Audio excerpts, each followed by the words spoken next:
What if everything you've been told about human evolution, being a story of progress, is merely a comforting lie we tell ourselves to avoid facing the void?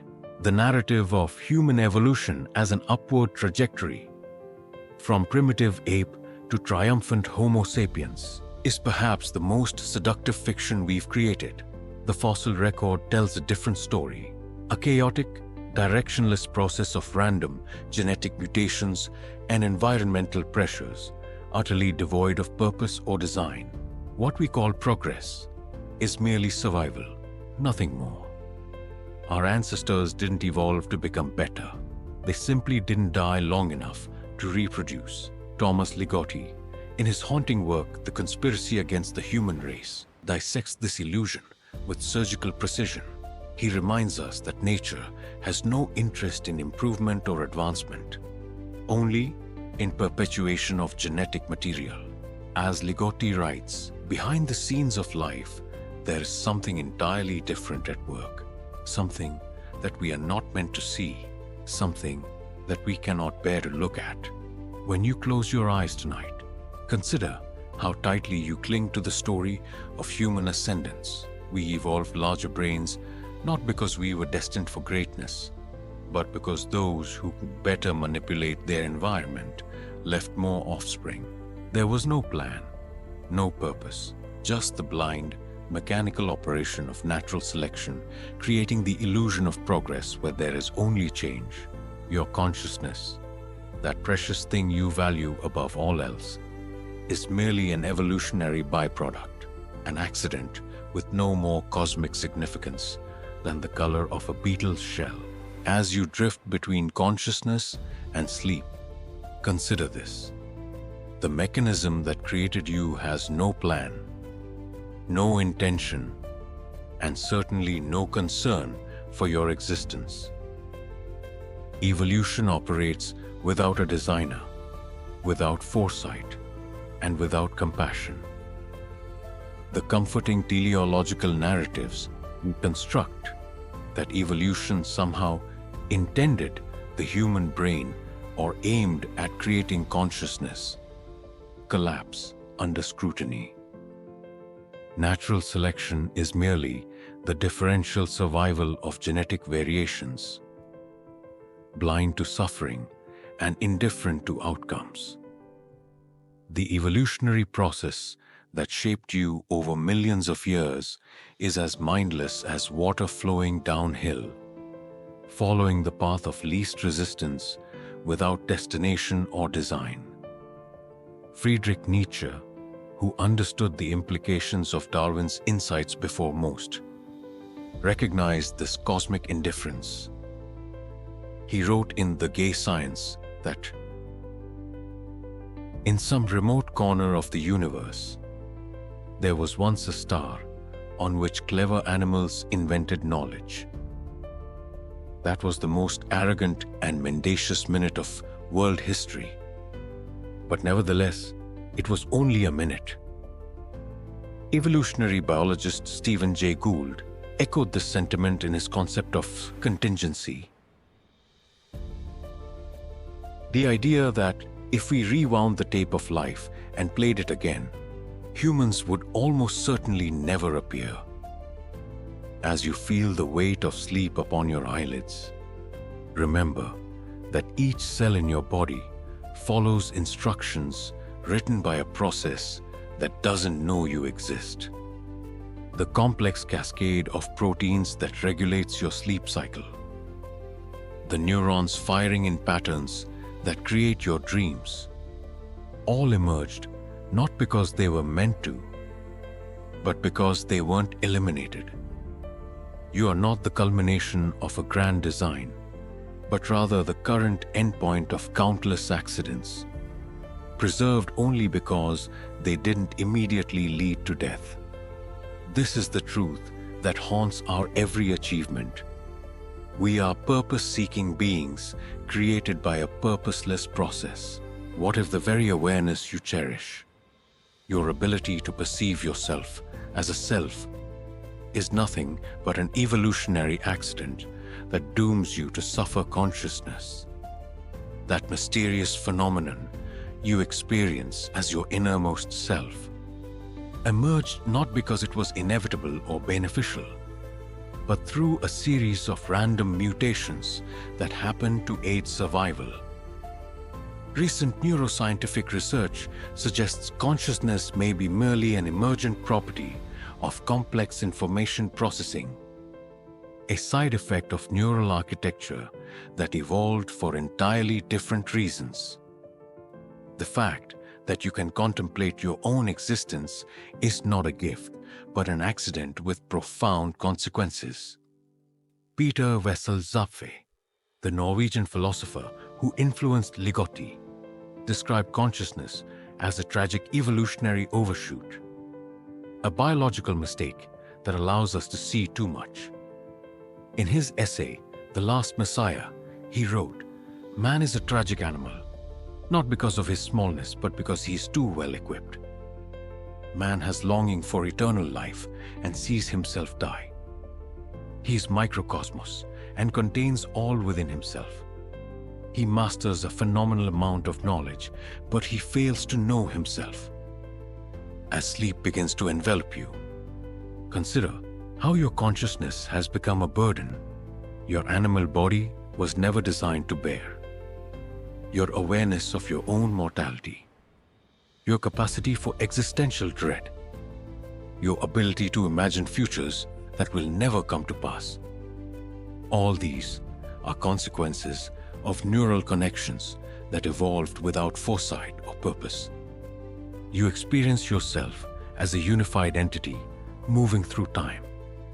But this experience is constructed moment by a brain that evolved simply to keep a body alive long enough to reproduce. In the deepest hours of night, when you lie awake, contemplating your existence, remember that this very capacity for self-reflection is itself an accident, perhaps evolution's cruelest joke. Have you ever felt as though your own body was conspiring against you?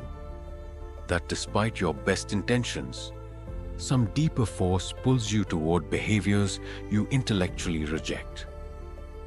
This is no paranoia, but the cold reality of your evolutionary inheritance. Your biology, the very substance of your being, was shaped not for your happiness or fulfillment, but for the blind propagation of genes. The neural circuitry governing your deepest fears, desires, and impulses was configured by selection pressures from environments that no longer exist. Your brain, that miraculous organ you trust to guide your actions, is fundamentally a survival machine running outdated software, calibrated for threats and opportunities that vanished tens of thousands of years ago. As E.O. Wilson observed in his work on sociobiology, the genetic predisposition to conform to the tribe's norms is an adaptation for survival, but the tribalism that emerges becomes a prison for the conscious mind. We are ancestral creatures trapped in modern bodies, our biochemistry persistently undermining our philosophical aspirations. Thomas Ligotti captured this betrayal with characteristic darkness. Our bodies are possessed by a conspiracy of life-propagating organs, army of ruthless betrayers housed within our skin, foreign occupiers that use us as vehicles to multiply themselves before discarding us to rot.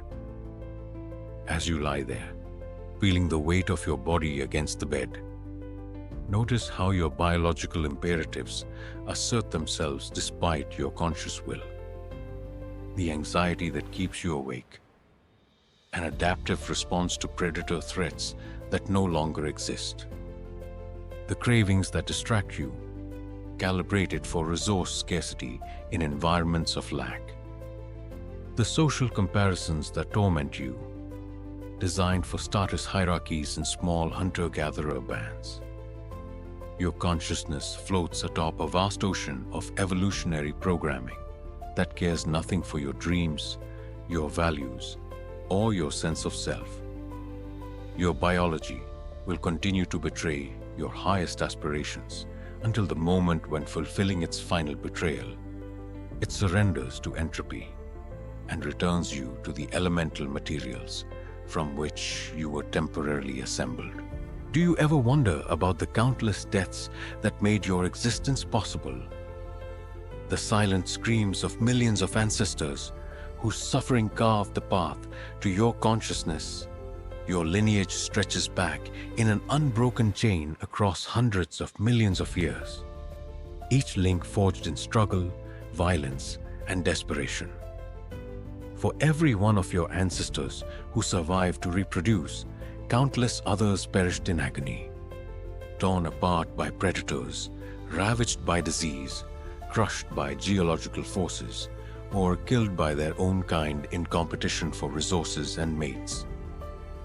The human form you inhabit was sculpted not by benevolent design, but by the elimination of alternatives through suffering and death on an unimaginable scale. Your DNA is an archive of ancient horrors, a record of everything that didn't kill your predecessors before they could reproduce. Philosopher Eugene Thacker, in his work In the Dust of This Planet, reflects on this hidden history. The world is increasingly unthinkable, a world of planetary disasters, emerging pandemics, tectonic shifts, strange weather, oil-drenched seascapes, and the furtive, always looming threat of extinction. Yet even this contemporary horror pales beside the accumulated suffering that produced us. Behind every man now alive stand 30 ghosts, for that is the ratio by which the dead outnumber the living, wrote Arthur C. Clarke. But this vastly understates the truth. Behind each human stand trillions of ghosts, creatures whose suffering and elimination were necessary prerequisites for your brief moment of consciousness. As you drift towards sleep tonight, listen closely to the silence. It conceals the echoes of your ancestors' screams, the desperate gasps of mammals fleeing predators, the agonized howls of primates dying from wounds and disease, the terrified cries of early humans confronting starvation and violence. The comfortable bed beneath you, the climate-controlled room, the relative safety you take for granted. These are anomalies in the vast expanse of evolutionary time. Your ancestors lived and died in terror and pain so that you might exist. Their suffering preserved in the very structure of your body. Their silent screams continue through you, unacknowledged but ever present in the genetic code that defines your being. What does it mean that the moment our ancestors first recognized themselves was also the moment they became aware of their inevitable decay and death? The emergence of self-awareness in our evolutionary history. That pivotal moment when a hominid first recognized its reflection as itself represents not triumph, but the beginning of an existential nightmare. Archaeological evidence suggests this development occurred gradually, with increasing brain size and social complexity converging to create the cognitive architecture necessary for self-model generation. But this capacity for self-recognition, celebrated as a cornerstone of human consciousness, simultaneously cursed our lineage with the awareness of personal mortality. The mirror test, used by scientists to determine self-awareness in animals, marks not just a cognitive boundary, but the threshold of existential horror. Thomas Ligotti identifies this awareness as the core of human suffering. Once you realize what you are, what we all are, self-recognition becomes the most terrifying discovery possible. We are puppets with perception, condemned to awareness in a cosmos indifferent to our suffering. Early Homo sapiens who developed full self-awareness approximately 200,000 years ago were the first beings on Earth to fully comprehend their own inevitable demise. This realization is preserved in our oldest burial sites, where careful arrangements of bodies with grave goods testify to our desperate attempts to deny the finality of death. The horror of self-recognition persists in your daily experience, in your avoidance of mirrors in dark rooms, in your startled reaction to unexpected reflections, in the uncanny valley, response to entities that almost but not quite reflect humanity. As sleep approaches, consider how your sense of self, that continuous identity you cherish, is maintained by the same neural mechanisms that force you to confront your own transience. Each time you recognize yourself, you simultaneously recognize something that will one day be gone. The face that looks back at you from reflective surfaces is already decomposing, already becoming the skull that has become our species' most powerful memento mori. This is the price of evolutionary advancement. The ability to recognize the self is inseparable from the recognition of the self's inevitable disintegration. What terrible price did our species pay when we evolved the capacity to represent reality through symbols, gaining knowledge while forever severing ourselves from direct experience? The development of symbolic thought, our ability to represent objects, concepts, and emotions through language and abstract representation, marked a dramatic shift in human evolution approximately 70,000 years ago. This cognitive revolution, evidenced by the sudden appearance of complex art, ritual objects, and advanced tool technologies in the archaeological record, fundamentally changed our relationship with reality. But this evolutionary advantage exacted a devastating cost. Once reality became mediated through symbols, direct experience became forever inaccessible.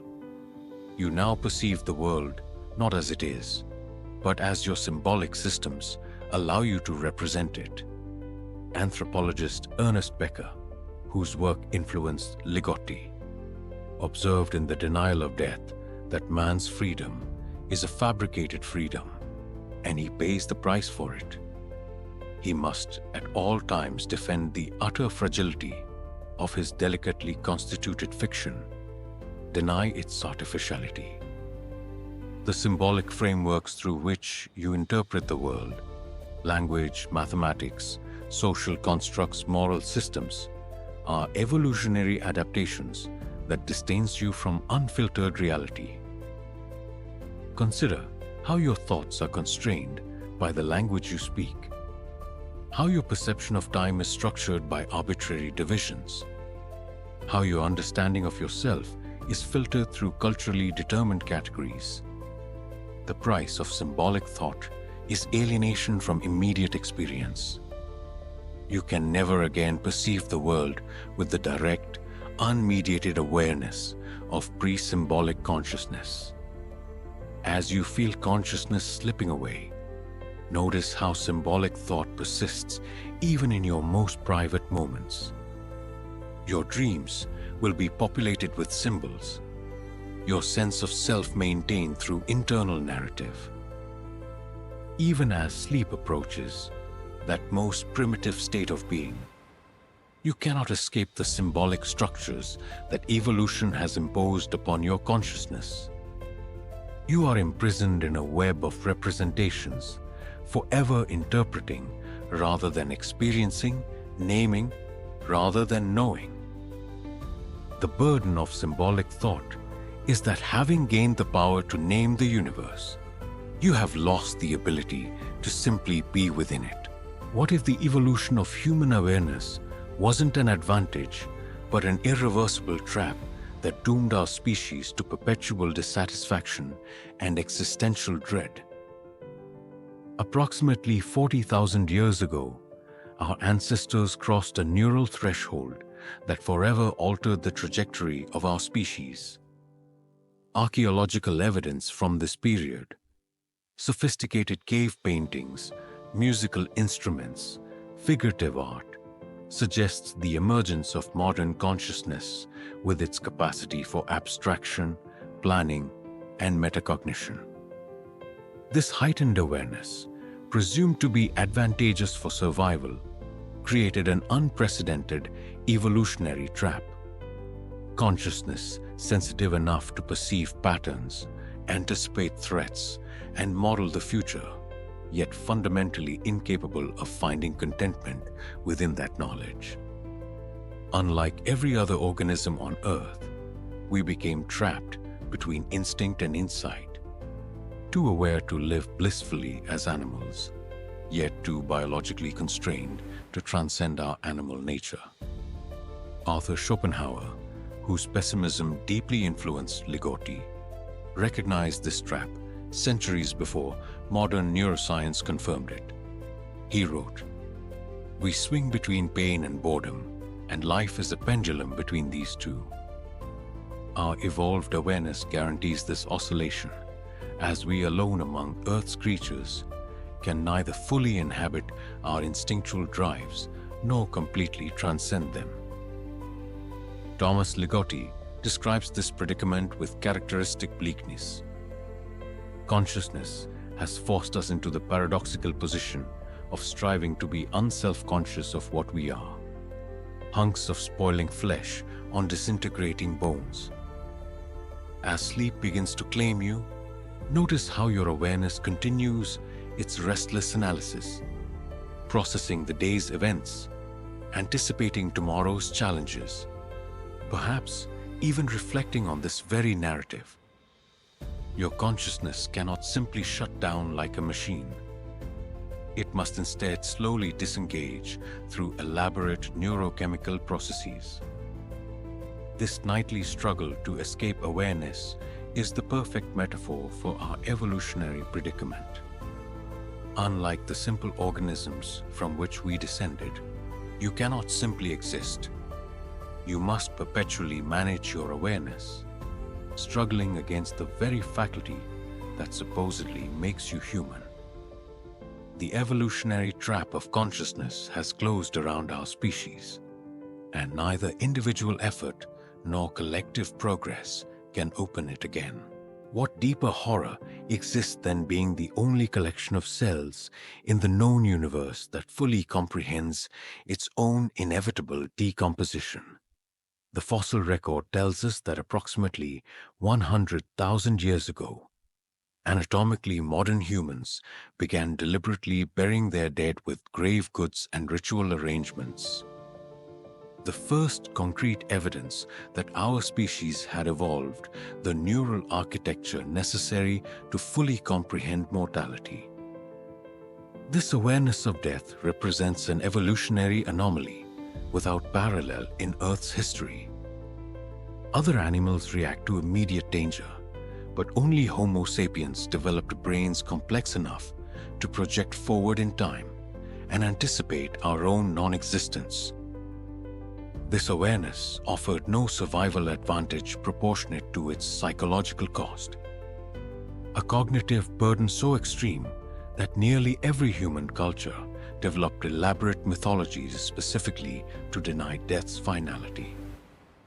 Ernest Becker, whose work on death anxiety influenced Ligotti, wrote in The Denial of Death, "The idea of death, the fear of it, haunts the human animal like nothing else. It is a mainspring of human activity designed largely to avoid the fatality of death, to overcome it by denying in some way that it is the final destiny for man." Thomas Ligotti pushes this insight to its logical conclusion. We are not merely in the universe, we are part of it. We are not separate from the nothingness that was before the universe came into being. We are not separate from the rotting matter we'll become when we die. And we're not separate from the species to which we belong, which itself belongs to a world of infinite species that have evolved on this planet over millions of years, only to become extinct. As you lie there, consciousness ebbing towards sleep, consider the evolutionary accident that allows you, alone among Earth's countless species, to contemplate your own ending.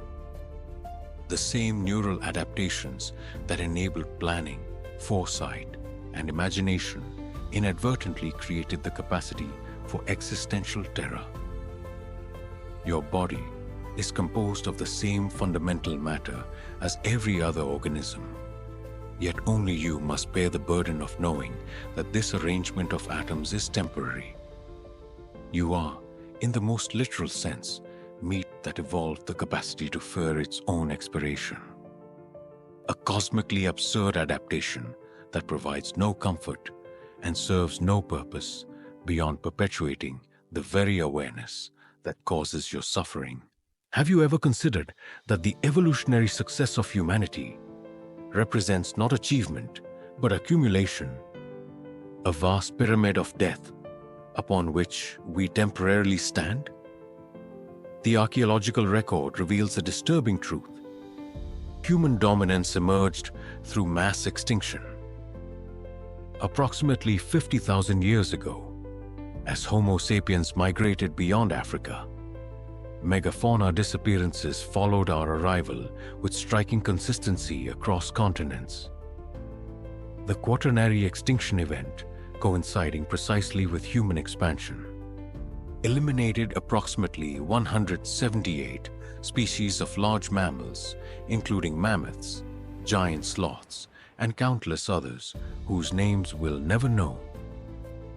Our ancestors' cognitive advantages, foresight, coordination, tool use, became death sentences for species that had flourished for millions of years before us. Modern human civilization literally stands on a foundation of extinct species. Philosopher John Gray, whose pessimism echoes Ligotti's, observes in Straw Dogs, modern humanism is the faith that through science humankind can know the truth and so master its destiny. It is a secular religion thrown together from decaying scraps of Christian myth. Human uniqueness is a myth inherited from religion, which humanists have recycled into science. Ligotti himself writes with characteristic directness, "We're all bags of rotting matter spinning on a rock in the middle of nowhere. And that's it. The end. The universe created life and consciousness so that it could die and suffer. Not so. It could expand and flourish. As sleep approaches, consider how each comfort in your modern existence, from agriculture to antibiotics, was purchased through incalculable death. The crops that feed you grow from soil enriched by billions of decomposed organisms. The oxygen you breathe comes from ancient photosynthetic life forms. The fossil fuels powering modern civilization consist of compressed corpses millions of years old. Even your own existence depended on the competitive elimination of other potential humans. From the hundreds of millions of sperm that failed to reach the egg that became you, to the countless potential genetic combinations that never materialized. Your consciousness, your identity, your very sense of self exist only because of this vast necropolis of evolutionary casualties. You are not separate from this mountain of death. You are merely its current summit, awaiting your own inevitable return to the pile.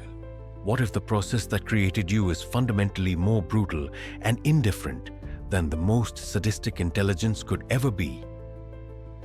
Natural selection, the mechanism driving evolution, operates through a simple algorithm of differential reproduction, so coldly efficient it makes human cruelty seem compassionate by comparison. For every beneficial mutation preserved, countless individuals suffered and died. The adaptations you cherish, your capacity for language, your opposable thumbs, your complex brain, were purchased through an incalculable ocean of pain spanning millions of years.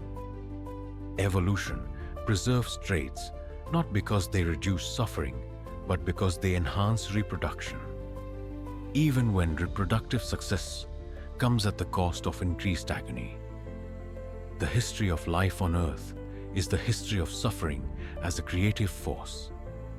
Richard Dawkins, in The Blind Watchmaker, strips away comforting illusions about this process.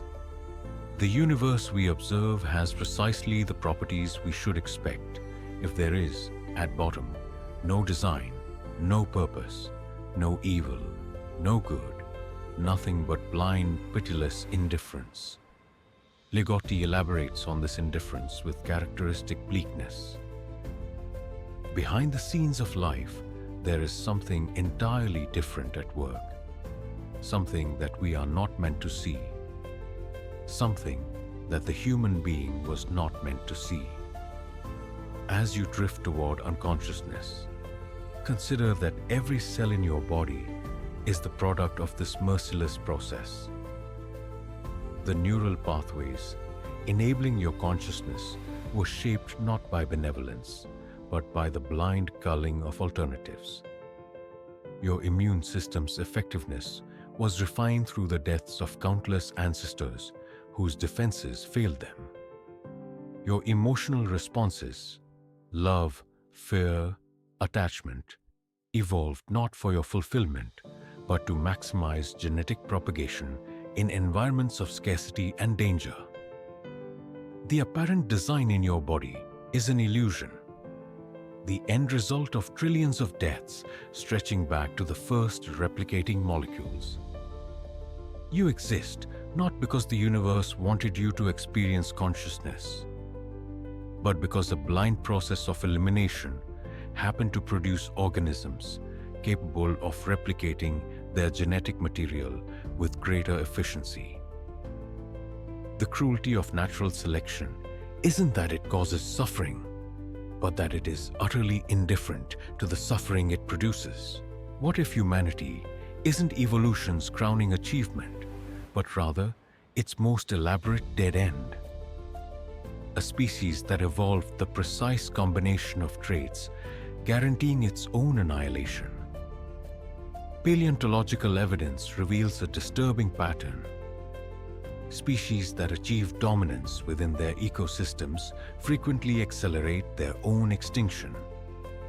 The very adaptations that enable their success, specialized organs, complex social structures, environmental manipulation, often render them incapable of surviving changed conditions. Humans have amplified this pattern to an unprecedented degree. Our remarkable cognitive abilities allowed us to temporarily escape natural constraints, but these same abilities have disconnected us from the feedback mechanisms that regulate other species. We've created a global civilization fundamentally incompatible with the biosphere that sustains it, yet we remain unable to override the evolutionary drives compelling us toward resource maximization and short-term advantage. Paleontologist Peter Ward proposed the Medea hypothesis, suggesting that life itself periodically causes mass extinctions. That self-termination may be an inherent property of complex systems. Our species appears to be the mechanism for the current iteration of this cycle. Thomas Ligotti observes with characteristic darkness, "We have been damned from the start, which liberation from our bodies will not change. Contrary to the hopes of the faithful and the fantasies of the optimistic philosophers who ordain that human progress is leading us to ever brighter days. As sleep begins to envelop you, consider how the cognitive faculties you value most, foresight, abstraction, technological innovation, are precisely the adaptations driving our acceleration toward extinction. Your brain evolved for small-scale social coordination, and immediate return hunter-gathering proves catastrophically inadequate for managing global systems and long-term consequences. The pleasure you derive from consumption, the status you seek through accumulation, the comfort you find in conformity.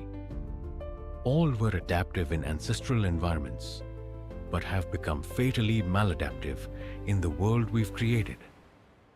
Our extinction isn't merely possible, but programmed into our evolutionary design. A timer set by the mismatch between what we evolved to do and what our survival now requires. Perhaps consciousness itself is an evolutionary experiment destined to terminate. A brief anomaly in Earth's biological history, soon to be corrected by the same blind forces that inadvertently created it. What if our most celebrated cognitive adaptation, the ability to mentally project ourselves into the future, is actually the cruelest evolutionary development in Earth's history?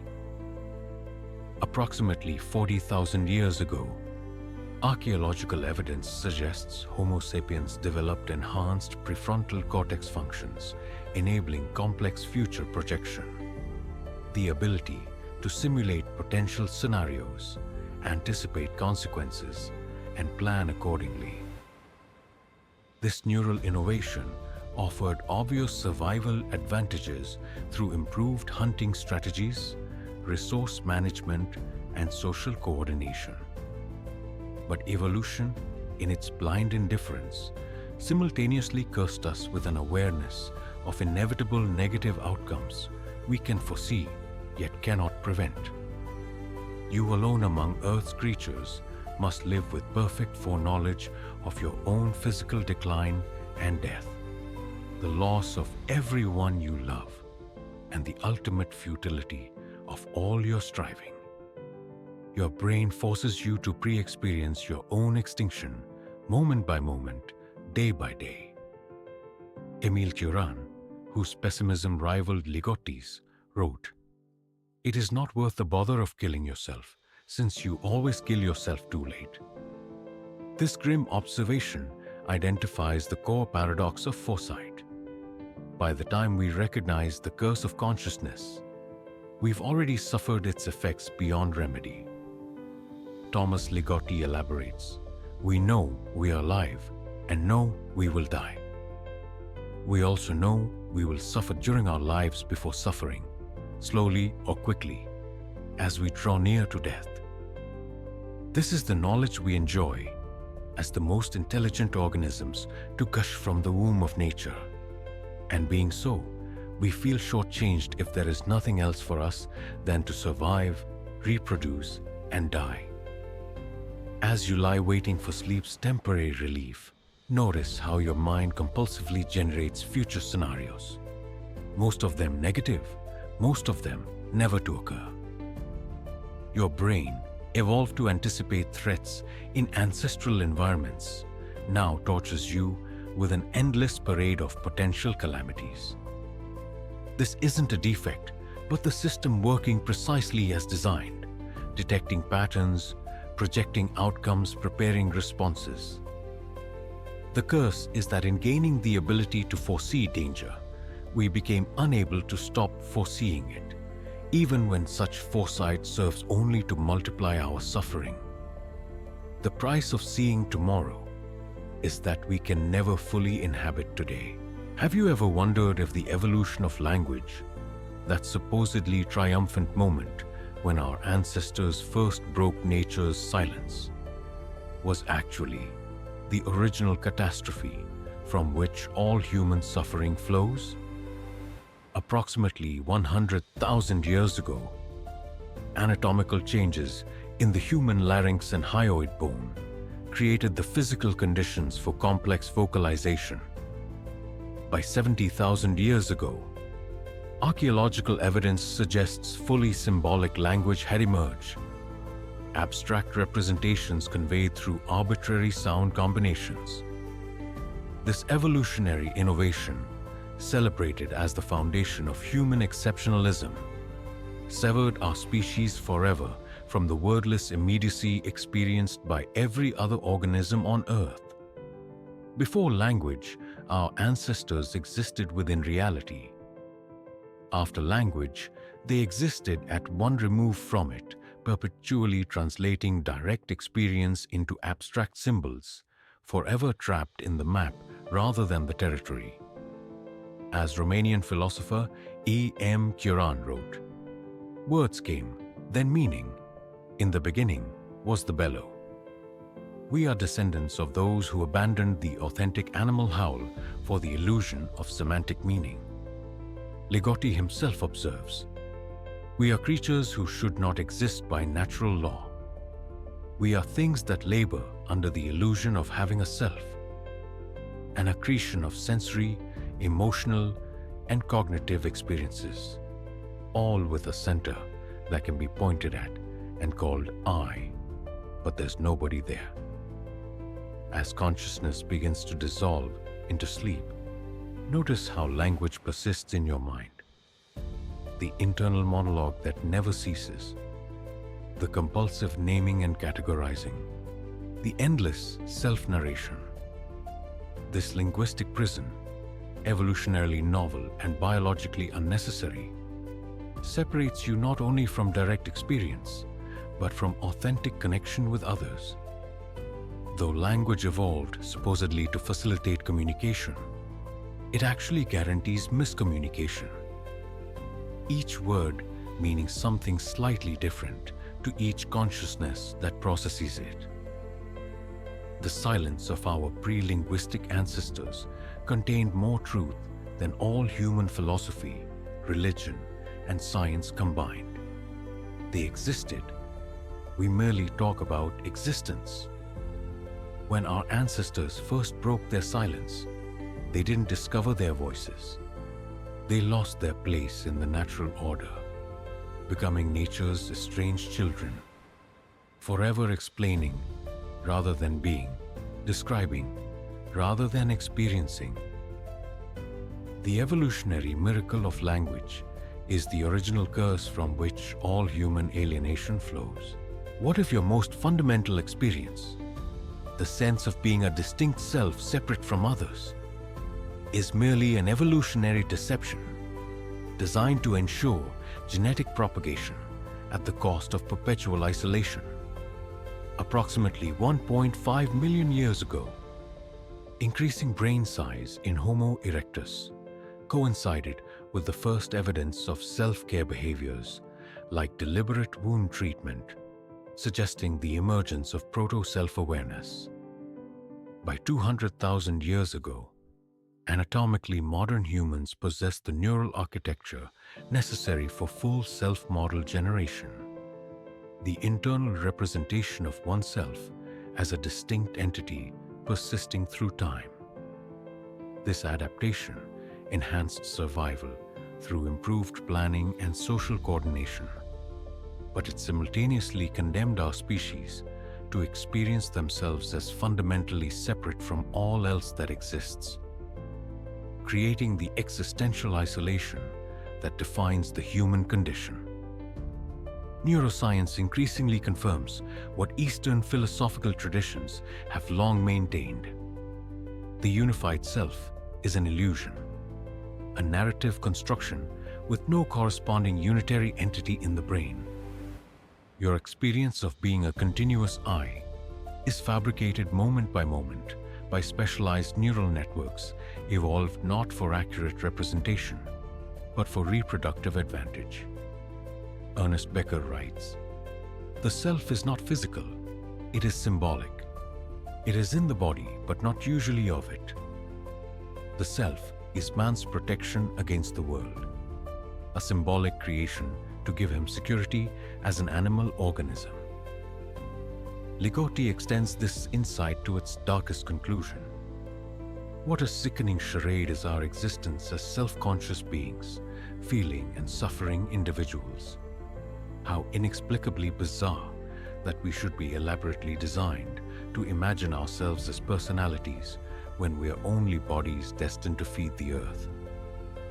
As you drift toward unconsciousness, notice how desperately your mind clings to its sense of continuity, maintaining the fiction of a unified self, even as various brain regions power down asymmetrically.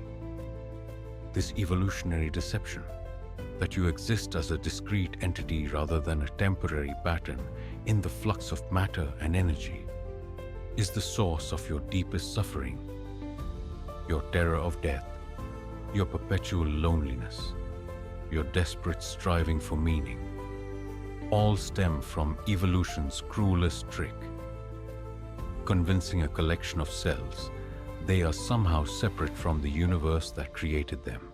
Have you ever considered that your deepest conviction, the belief that you freely choose your actions, might be nothing more than a useful evolutionary fiction designed to obscure the mechanical nature of your existence? Approximately 200,000 years ago, the emergence of the prefrontal cortex in anatomically modern humans created the neural architecture necessary for decision-making awareness. This adaptation, the conscious experience of deliberation and choice, provided clear survival advantages through improved social coordination and future planning. But neuroscience now reveals a disturbing truth. Your conscious awareness of deciding consistently arrives hundreds of milliseconds after your brain has already initiated action. The sensation of choice is not causal, but retrospective. A post hoc narrative created by specialized brain regions evolved not for accurate self-representation, but for social coordination and internal coherence. As neuroscientist Sam Harris observes, free will is an illusion. Our wills are simply not of our own making. Thoughts and intentions emerge from background causes of which we are unaware and over which we exert no conscious control. Arthur Schopenhauer, whose pessimistic philosophy influenced Ligotti, recognized this truth centuries before modern neuroscience confirmed it. Man can do what he wants, but he cannot will what he wants. Ligotti himself writes, "We're all puppets in this sick, sad world, puppets jerked around by the strings of our DNA, puppets made to feel pleasure and pain, puppets bewildered by these sensations and confused into thinking we're something more than threadbare sacks of disposable tissue." As sleep begins to claim you, notice how your thoughts arise without your conscious bidding, emerging from neural processes beyond your awareness or control. The actions you attribute to your will are determined by genetic predispositions, environmental conditioning, neurochemical states, and unconscious processes. A causal chain extending backward beyond your birth and forward beyond your comprehension. The evolutionary advantage of experiencing yourself as the author of your actions rather than their witness comes at the cost of a profound self-deception. You are not the driver of your experience, but its passenger, watching the scenery change while mistaking observation for causation. The sense of agency you cherish is evolution's most sophisticated illusion, a persistent hallucination that makes bearable the mechanistic reality of what you truly are. Have you considered that human civilization's greatest achievement might be not progress, but the exponential multiplication of suffering through sentience proliferation? Approximately 12,000 years ago, the agricultural revolution allowed human populations to expand beyond the natural carrying capacity of their environments. This transition from small hunter-gatherer bands to dense agricultural settlements enabled unprecedented population growth. From an evolutionary perspective, this represents extraordinary success. From a philosophical perspective, it represents an ethical catastrophe. The multiplication of sentient beings capable of suffering. Each new consciousness brought into existence experiences the full spectrum of human pain, physical agony, loss, grief, anxiety, despair, while gaining only fleeting moments of pleasure, designed primarily to motivate continued survival and reproduction. David Benatar, whose antinatalist philosophy echoes Ligotti's pessimism, writes, "Coming into existence is always a serious harm. Never existing cannot be a deprivation. Comparing someone's existence with their non-existence reveals no advantage to existence." Philosopher Peter Wessel-Zapfe observed that consciousness itself is the wound from which all suffering flows. The tragedy of a species becoming unfit for life by over-evolving one ability is not confined to humankind. Thus it is thought among the bacteria that their distant ancestors, the viruses, were once free living organisms on their way to higher things. As sleep begins to claim your consciousness, consider the mathematical horror of sentience multiplication across human history. From a few million hunter-gatherers 12,000 years ago to nearly 8 billion conscious entities today, each experiencing their own private universe of potential suffering. The agricultural revolution, the industrial revolution, and modern medicine have not primarily improved the human condition. They have expanded it, creating billions of new vessels for pain, loss, and existential dread. Each child born represents not a joyful new beginning, but another consciousness condemned to experience desire, loss, decay, and death. The modern world hasn't reduced suffering, but industrialized its production, manufacturing sentient beings with assembly line efficiency. Perhaps the true horror isn't that we suffer, but that we've created a world that maximizes the number of beings capable of suffering. Have you ever suspected that our endless pursuit of knowledge, humanity's most celebrated endeavor, is actually a desperate attempt to ignore a fundamental emptiness at reality's core? Approximately 2,500 years ago, the rise of systematic philosophy and early scientific inquiry marked humanity's commitment to understanding reality through reason. This intellectual tradition, celebrated as our species' highest achievement, accelerated dramatically during the scientific revolution and continues today. However, this quest for knowledge has revealed a disturbing truth. The deeper we probe into reality's structure, the more we discover not answers, but absence. From quantum indeterminacy to Gödel's incompleteness theorems, from the hard problem of consciousness to the arbitrary foundations of mathematics, every field of human inquiry eventually encounters fundamental limits beyond which knowledge itself dissolves. As physicist Richard Feynman famously admitted, "I think I can safely say that nobody understands quantum mechanics." This wasn't false modesty, but an acknowledgement that reality at its foundation defies not just our current understanding, but understanding itself. Philosopher Ray Brassier, whose nihilism parallels Ligotti's, writes, "The more we know about reality, the more we grasp its indifference to our knowing. Knowledge increases our understanding of the void behind all knowledge." Ligotti himself observes, "Behind the scenes of life, there is something entirely different at work, something that we are not permitted to know, something that the human mind was perhaps not designed to know."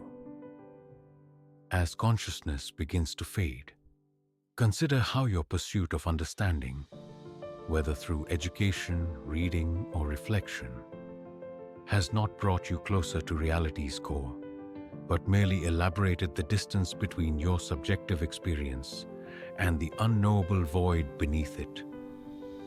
The quest for knowledge that defines human civilization is not progress toward truth, but an increasingly sophisticated system of distractions from a fundamental emptiness. Your mind evolved not to perceive reality accurately, but to generate survival-promoting representations regardless of their correspondence with what actually exists. The void behind all knowledge isn't merely an absence of current understanding, but an insurmountable abyss at reality's foundation. A conceptual black hole into which all meaning ultimately disappears. Perhaps the true horror isn't that we don't yet understand reality, but that reality itself may be fundamentally incompatible with understanding. Have you noticed how our desperate search for patterns and meaning consistently reveals only the random distribution of suffering across an indifferent cosmos? Approximately 200,000 years ago, the evolution of pattern recognition in Homo sapiens provided clear survival advantages, predicting seasonal changes, recognizing dangerous predators, identifying edible plants. This cognitive adaptation didn't merely enhance survival, it fundamentally altered how our species experienced reality. We became pattern-seeking creatures in a universe largely composed of randomness, condemned to search for meaning in systems governed by probability and chaos. The mathematical models increasingly reveal that what we perceive as order, purpose, or design represents nothing more than statistical clusters in random distributions. The same mathematical principles that cause cancer clusters, genocide patterns, and the uneven distribution of suffering across populations. Mathematician John Allen Paulos writes, "The human understanding is naturally drawn to the affirmative side of questions, has a tendency to jump to conclusions, and is impatient with the appropriate degree of doubt, uncertainty, and nuance." Philosopher Eugene Thacker observes, "The world is increasingly unthinkable, a world of planetary disasters, emerging pandemics, tectonic shifts, strange weather, beyond our capacity to model and predict." Thomas Ligotti articulates this horror with characteristic clarity. For the rest of Earth's organisms, existence is relatively uncomplicated. Their lives are about three things: survival, reproduction, death, and nothing else. But we know too much to content ourselves with surviving, reproducing, dying, and nothing else. As sleep begins to claim your consciousness, notice how your mind continues its futile search for patterns, finding faces in random shadows, meaning in coincidental events, purpose in biological processes shaped only by blind selection pressures. The mathematical truth that underlies existence isn't the elegant simplicity sought by physicists, but the cold probability. Distributions that guarantee suffering will never be equitably distributed. Your suffering isn't meaningful. It's a statistical certainty. Your joys aren't earned. They're random fluctuations in an indifferent system. The patterns you perceive in your life story are cognitive illusions, the desperate attempt of a pattern recognition system to impose order on fundamental chaos. Perhaps the darkest mathematical truth is that in an infinite universe, every possible configuration of suffering must not only exist but recur eternally. Your particular consciousness and its attendant agonies mathematically guaranteed to repeat across the cold expanses of cosmic time. Have you ever confronted the possibility that consciousness, far from being the universe's crowning achievement, is merely a cosmic error, a fleeting aberration in an existence fundamentally hostile to awareness itself? Approximately 13.8 billion years ago, the universe began in conditions entirely inimical to consciousness. For nearly 14 billion years, over 99.9999% of cosmic history, awareness didn't exist. For almost the entirety of time, matter and energy interacted without being perceived. Stars formed, galaxies collided, Black holes devoured light, all without a single conscious entity to witness these events. The conditions necessary for consciousness, moderate temperatures, specific chemical compounds, stable energy sources, represent an infinitesimal fraction of cosmic reality. Even on Earth, consciousness emerged only in the most recent geological eye blink and appears destined to vanish long before the planet itself. Astrophysicist Lawrence Krauss observes, "We are all stardust. However, the specific atoms in our bodies were not created in the Big Bang. They were created in the nuclear furnaces of stars. And then, when the stars exploded, the materials were scattered into space." Cosmologist Carl Sagan's poetic observation contains a darker truth than usually acknowledged. We are a way for the cosmos to know itself. But this knowing is momentary, accidental, and cosmically irrelevant. Ligotti captures this cosmic insignificance with characteristic bleakness. We're a mutation that's not working very well. We're all going to die out. Our extinction will be due to our being a philosophical creature that's able to perceive more than we can handle. The universe was not made for us, despite all of our mental gymnastics trying to contort ourselves into believing otherwise. As consciousness fades into sleep, consider your true cosmic context. A momentary flicker of awareness in a universe composed almost entirely of lifeless void. The vast majority of existence is incompatible with consciousness.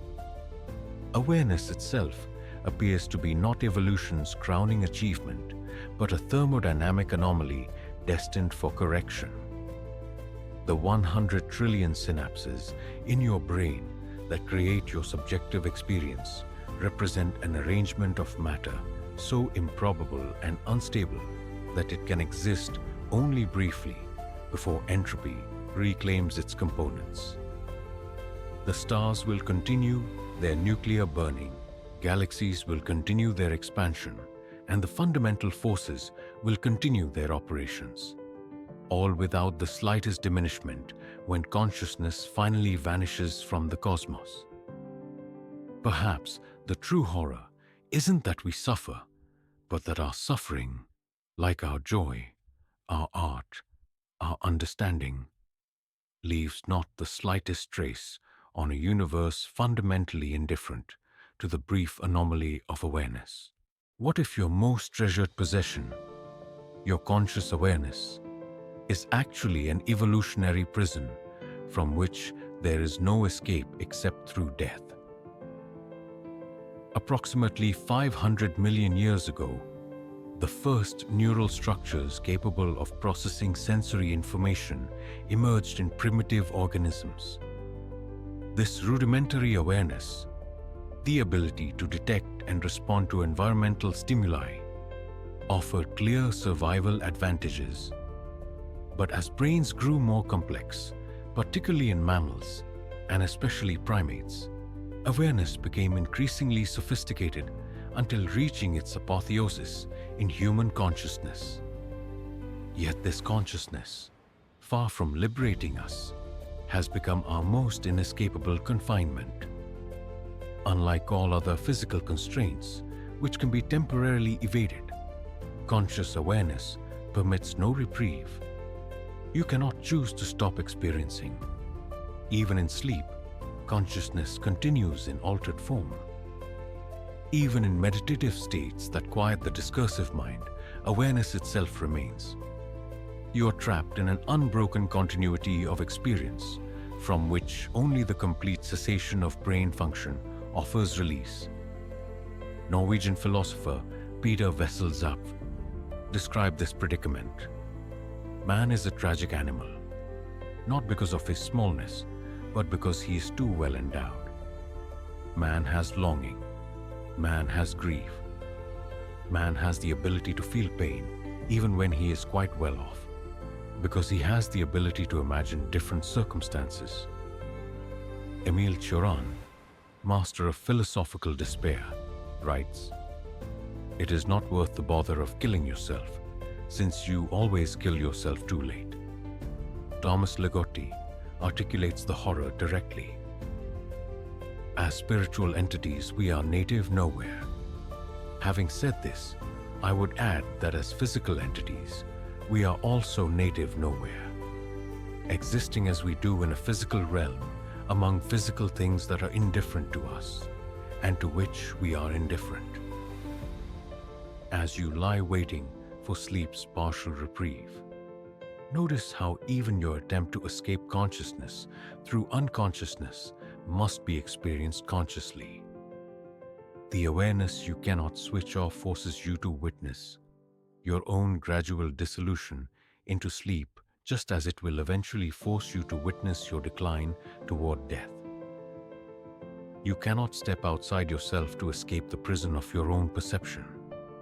Even your most extreme attempts to alter consciousness, through intoxication, meditation, or sensory deprivation, merely redecorate your cell rather than offering true escape. The prison of consciousness has no windows or doors. It is not a structure you inhabit, but the very fabric of your existence. Perhaps the deepest horror of consciousness isn't what it reveals about reality, but that it permits no retreat from that revelation. What if your most persistent psychological state, the nagging sense that something is missing, isn't a defect, but precisely how your brain was designed to operate? Approximately 2 million years ago, as early Homo species began developing more complex social structures, natural selection favored individuals who were never quite satisfied with their current conditions. This perpetual discontentment, the psychological tendency to habituate to current circumstances and constantly seek improvement, provided clear evolutionary advantages in ancestral environments.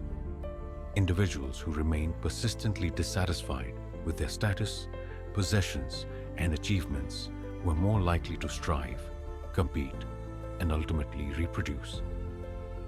Evolution thus encoded permanent dissatisfaction into your neural architecture, ensuring you would never experience lasting fulfillment regardless of your objective circumstances. Psychologist Robert Wright observes in The Moral Animal, "Natural selection doesn't care whether we are happy. It just wants us to be productive, in its narrow sense of productive. And the way to make us productive is to make the anticipation of pleasure very strong, but the pleasure itself not very long-lasting." Arthur Schopenhauer recognized this trap centuries earlier. Life swings like a pendulum backward and forward between pain and boredom. Ligotti cuts to the essence. Our existence is not only a nightmare, but a trap from which we can never awaken. And the worst part is that we're programmed to reject the very thought that we are trapped. As sleep approaches, consider how systematically your brain sabotages satisfaction. Accomplishments that once seemed life-changing become ordinary within weeks. Possessions that promised fulfillment quickly fade into the background of awareness. Relationships that once intoxicated gradually become familiar, their initial intensity impossible to sustain. This isn't because you've chosen the wrong goals or failed to appreciate your circumstances.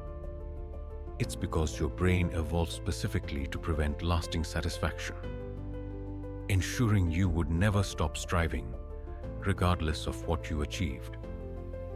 The anticipatory dopamine that motivates pursuit consistently exceeds the reward of attainment, not by accident, but by evolutionary design. Perhaps the cruelest aspect of consciousness isn't its awareness of death or suffering, but that it evolved to guarantee perpetual dissatisfaction while simultaneously convincing you that satisfaction remains just one achievement away. Have you considered that what we call consciousness, our most celebrated feature, might be nothing more than nature's cruelest joke, an evolutionary blunder that condemns us to witness horrors we were never meant to comprehend. Approximately 200,000 years ago, a chance neural mutation in Homo sapiens created a level of self-awareness unprecedented in Earth's biological history. This adaptation, the ability to model ourselves within our own minds, provided survival advantages through improved planning and social coordination. But this same adaptation inadvertently created beings capable of recognizing their own inevitable death, the meaninglessness of their striving, and the fundamental indifference of the universe to their existence. We evolved the capacity to recognize truths we were never evolved to bear.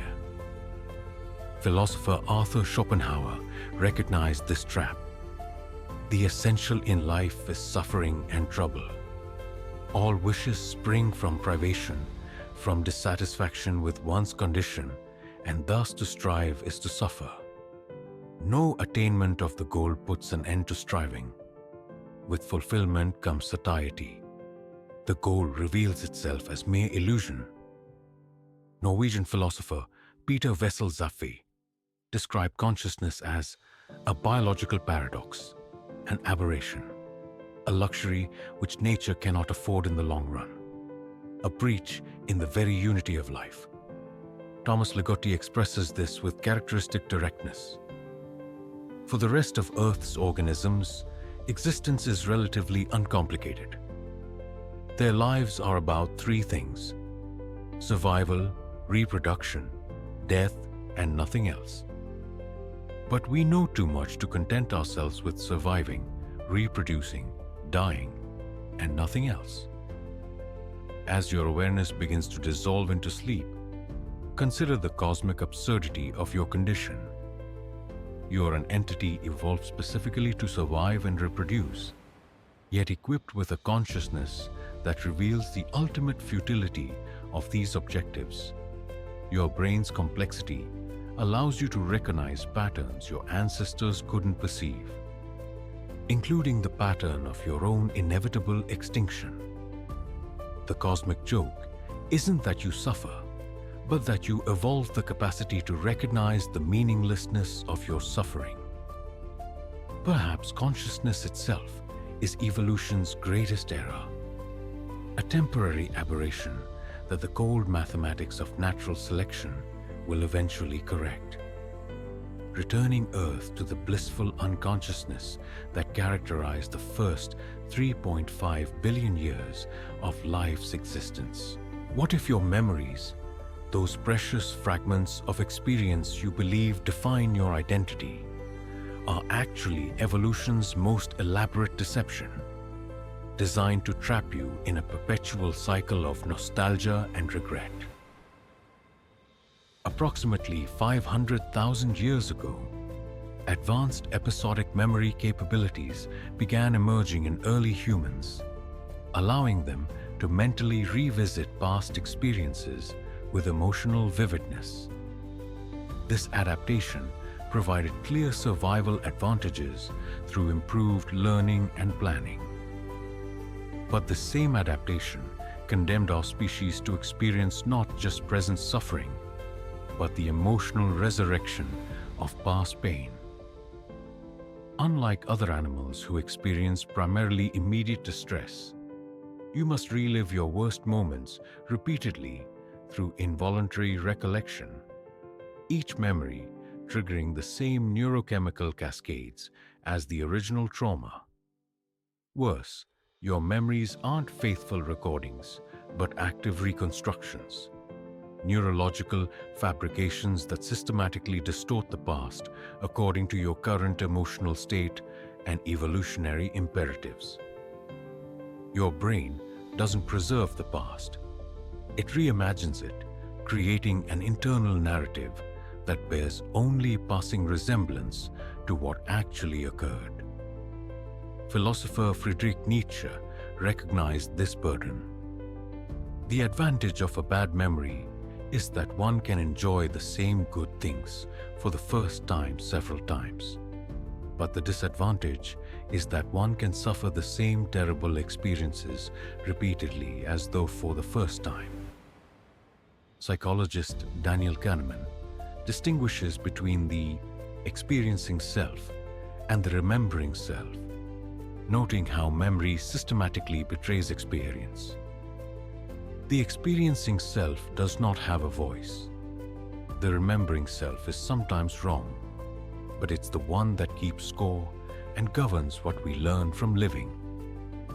Ligotti observes, "We are creatures who should not exist by natural law, an accretion of sensory, emotional, and cognitive experiences with a center that can be pointed at and called I."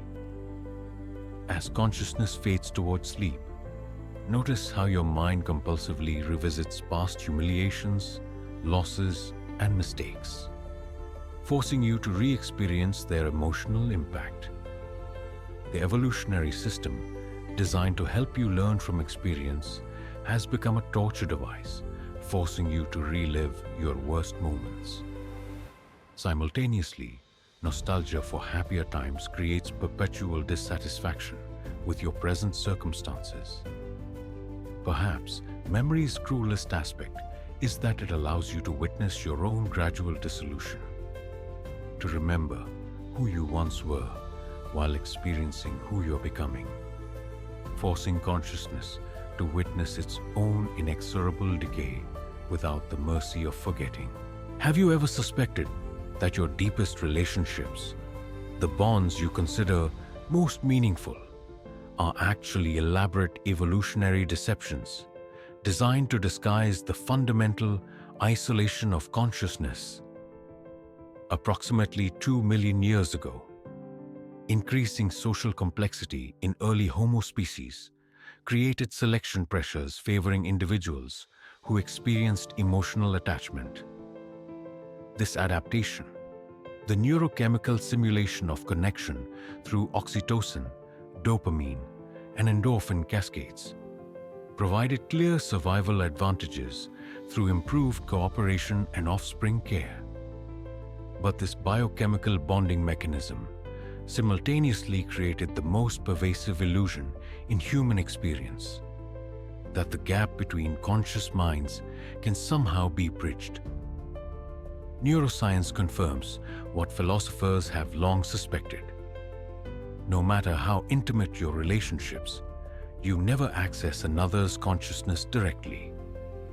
What you experience as connection is merely your brain's internal model of another consciousness, a simulation generated entirely within your own neural architecture.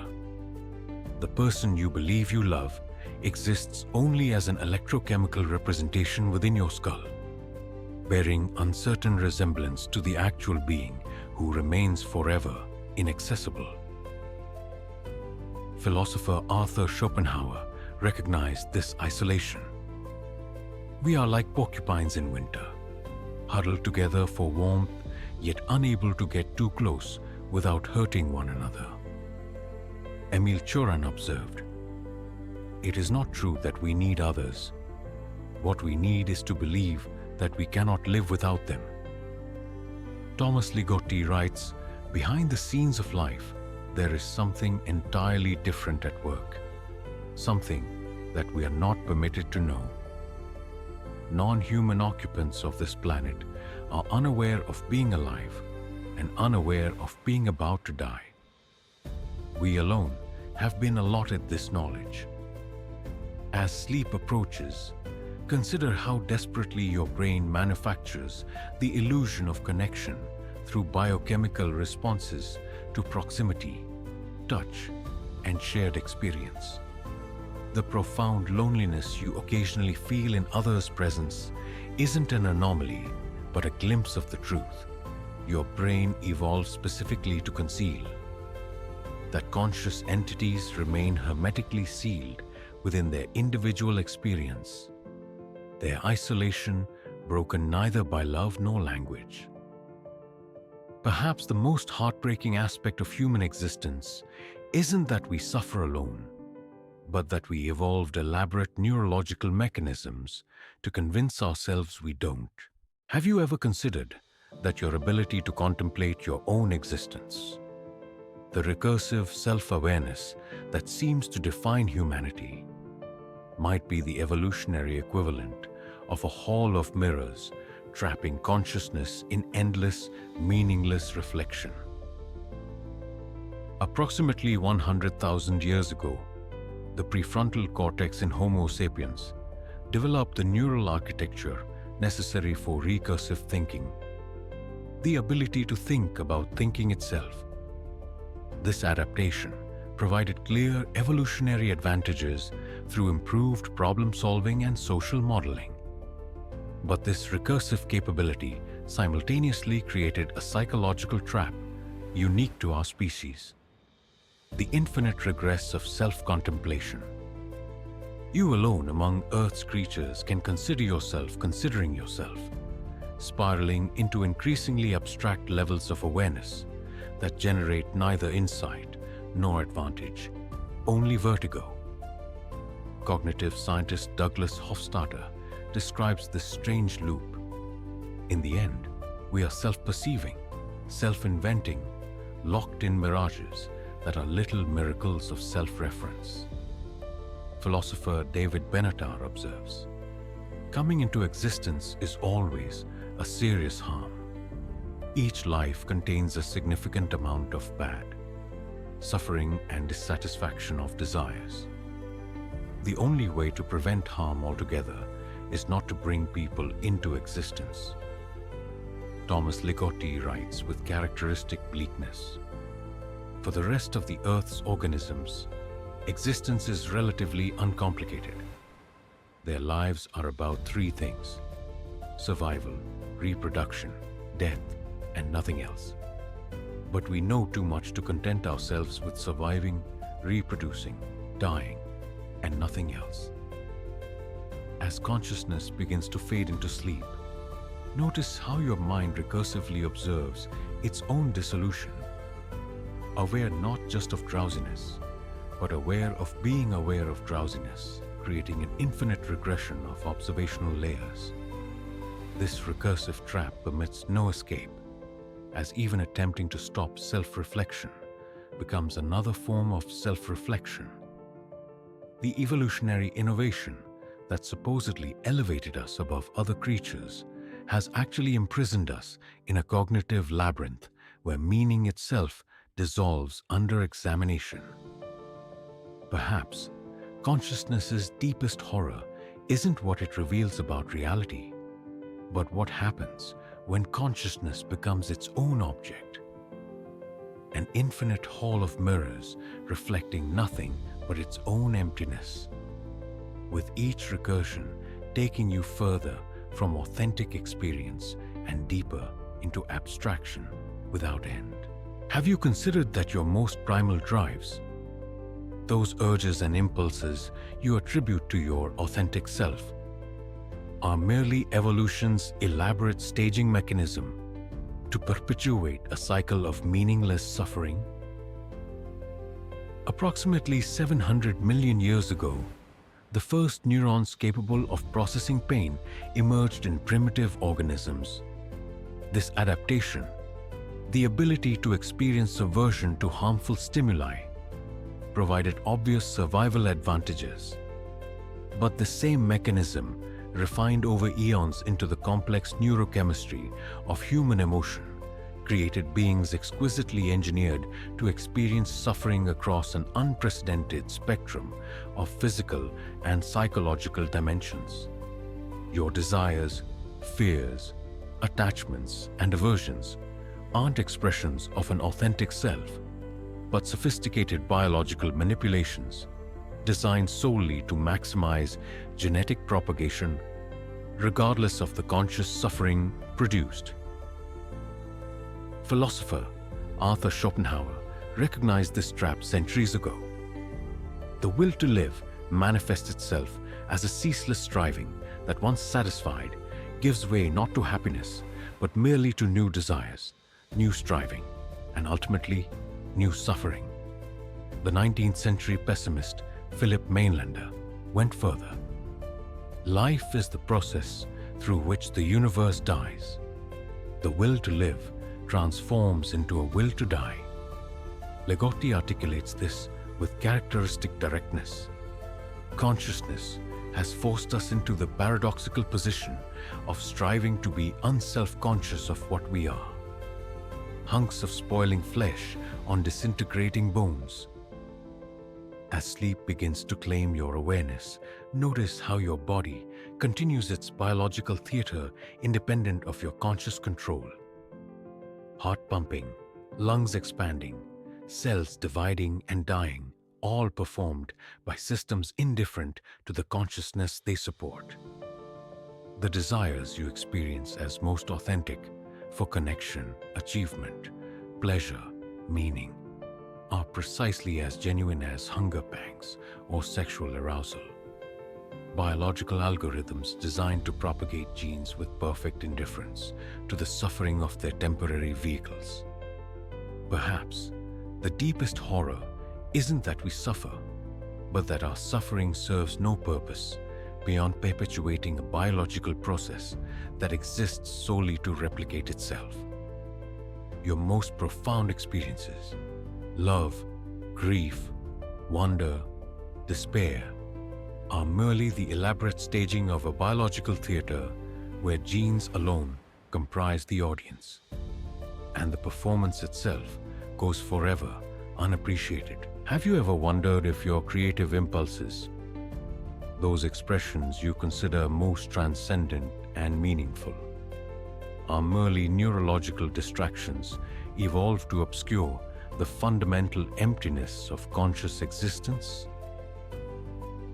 Approximately 40,000 years ago, cave paintings in Europe and Indonesia marked the emergence of symbolic art in Homo sapiens. This adaptation, the ability to externalize internal experience through creative representation, provided evolutionary advantages through enhanced communication and cultural cohesion. But this same capacity condemned our species to perpetually seek meaning through creation, desperately manufacturing significance in a universe fundamentally indifferent to our symbolic gestures. Every painting, poem, song, and story represents not achievement but evidence of our neurological inability to accept reality without narrative imposition. Philosopher Friedrich Nietzsche recognized this compulsion. We have art in order not to die from the truth. What appears to be cultural elevation is actually evolutionary panic, the desperate attempt to construct meaning in a universe where none inherently exists. Romanian philosopher Emil Cioran observed, "It is not worth the bother of killing yourself, since you always kill yourself too late." Every creative act constitutes a similar futility, an attempt to solve, through expression, what can only be endured through extinction. Thomas Ligotti writes, "Behind the scenes of life, there is something entirely different at work.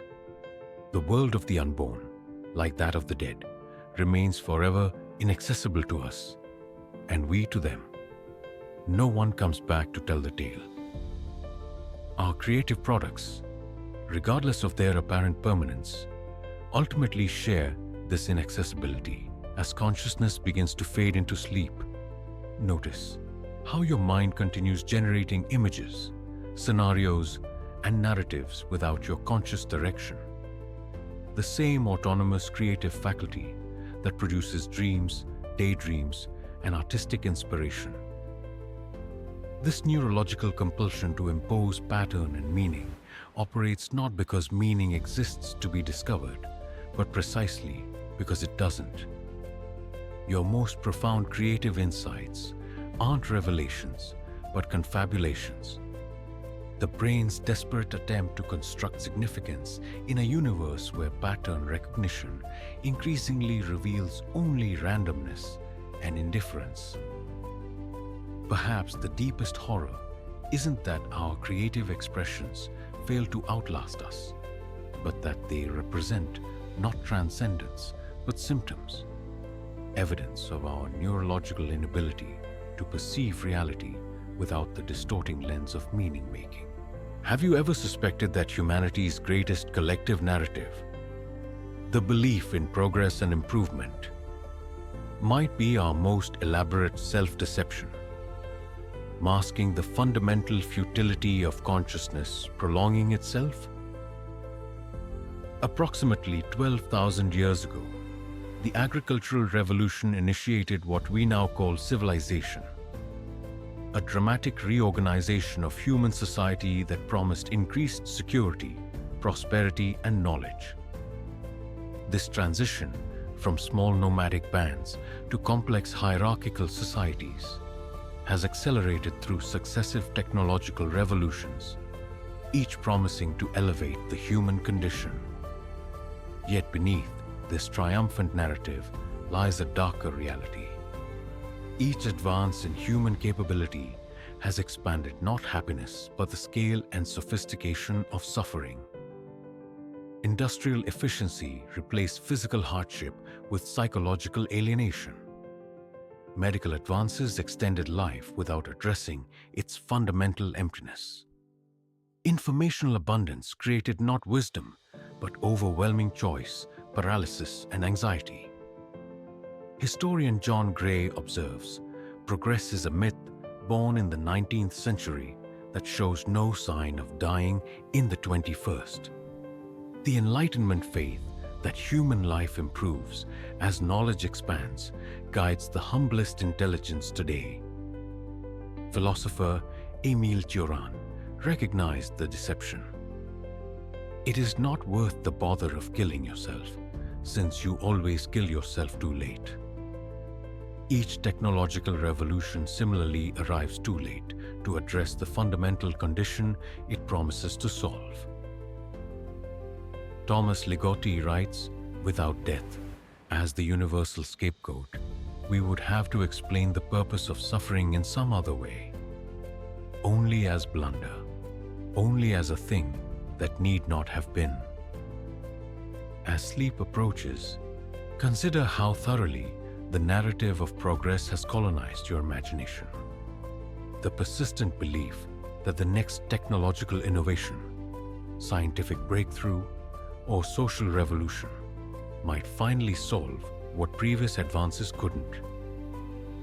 This faith persists despite overwhelming evidence that technological sophistication correlates not with increased happiness, but with novel forms of alienation, anxiety, and emptiness.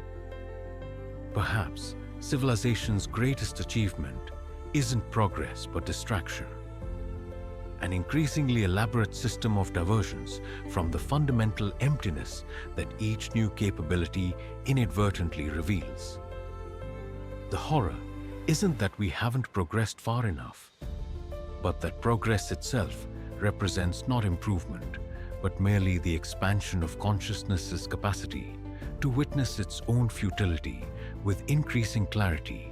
Have you ever realized that your attempts to transcend suffering through meditation, philosophy, art, or spirituality are themselves products of the same consciousness they seek to overcome? Approximately 2,500 years ago, contemplative traditions across civilizations developed systematic practices aimed at transcending the suffering inherent in conscious existence. These traditions, from Buddhist meditation to Stoic detachment, from yogic practices to ascetic disciplines, promised liberation from the prison of self-awareness. Yet each approach contains the same fundamental paradox. The tool used for escape is identical to the trap itself. Consciousness attempting to transcend consciousness is like an eye trying to see itself, creating not liberation, but an infinite recursion of awareness, confronting awareness. Philosopher Arthur Schopenhauer recognized this trap. Man can do what he wants, but he cannot will what he wants. Your very desire for transcendence arises from the same biological programming you seek to overcome. Buddhist philosopher Nagarjuna identified this paradox in the 2nd century. The nature of things is to have no nature. It is their non-nature that is their nature. For they have only one nature, no nature. Thomas Ligotti articulates this with characteristic bleakness. We live in a nightmare of falsehoods, and there are few who are sufficiently awake and aware to see it. No one wants to hear about the paradoxical privilege of being born a consciousness that will someday die. As sleep begins to claim your awareness, notice how your most sophisticated attempts to escape the trap of self-awareness, through meditation, intellectual understanding, or philosophical insight, themselves reinforce the very self they seek to transcend. Each insight about the illusion of self becomes another possession of the self. Each effort to dissolve consciousness through contemplative practice becomes another activity of consciousness. The voice that whispers, "There is no self," belongs to the self it denies. Perhaps the final horror isn't that we're trapped in consciousness, but that consciousness itself creates the illusion of possible escape, a tantalizing promise of liberation that consciousness structurally prevents itself from fulfilling. Have you ever considered that your lifelong search for meaning, the quest that defines human existence, might itself be the cruelest evolutionary joke? A biological compulsion to seek what cannot exist? Approximately 70,000 years ago, the cognitive revolution in Homo sapiens created beings uniquely capable of asking why. This adaptation, the ability to perceive causality and construct narrative, provided clear evolutionary advantages through improved problem-solving and social coordination. But this same capacity condemned our species to perpetually seek meaning in a universe fundamentally devoid of purpose. You are neurologically wired to demand explanations, patterns, and significance in a cosmos that operates according to blind physical laws indifferent to your comprehension. Philosopher Albert Camus identified this absurdity. Man stands face to face with the irrational. He feels within him his longing for happiness and for reason. The absurd is born of this confrontation between the human need and the unreasonable silence of the world. Existentialist Jean-Paul Sartre recognized our predicament. Man is condemned to be free because once thrown into the world, he is responsible for everything he does. Thomas Ligotti writes, "Without our consent, we are thrust into a world that is not of our making, into bodies we did not choose, and destined to die without ever understanding the purpose of our existence." The search for meaning is itself meaningless. As consciousness begins to fade towards sleep, observe how your mind continues its desperate pattern-seeking, constructing narratives and explanations even as awareness dissolves. The meaning-making faculty never rests because it cannot accomplish its evolutionary purpose: to render comprehensible what is fundamentally incomprehensible. The universe neither possesses nor requires meaning, yet your brain evolved to demand exactly this impossible property. Perhaps the deepest horror isn't the meaninglessness of existence, but that we evolved specifically to be incapable of accepting this condition. Forever trapped between the neurological demand for significance and the cosmic absence of purpose, creating an irreconcilable tension that defines the human condition. Have you ever considered that the sense of purpose you desperately seek, the meaning that would justify your suffering, actually exists, but is horrifyingly indifferent to your conscious experience. Approximately 3.8 billion years ago, the first self-replicating molecules emerged on Earth, initiating what we now call life. This process, the blind copying of genetic information with occasional mutation, established the only genuine purpose that exists in nature: the perpetuation of genetic code. Your conscious experience, with all its complexity, beauty, and suffering, serves merely as an elaborate vehicle for genetic propagation. The purpose you seek does exist, but it isn't found in consciousness. Rather, consciousness itself is merely a tool developed to serve DNA's singular objective of replication. Biologist Richard Dawkins recognized this trap. We are survival machines, robot vehicles blindly programmed to preserve the selfish molecules known as genes. Philosopher John Gray observes, "Modern humanism is the faith that through science humankind can know the truth and so be free. But if Darwin's theory of natural selection is true, this is impossible. The human mind serves evolutionary success, not truth." Thomas Ligotti writes with characteristic directness, "We're being used by a force that cares nothing for us. It has no mercy, no pity. Under the right circumstances, it will use us to destroy ourselves. It's not malevolent, it's indifferent."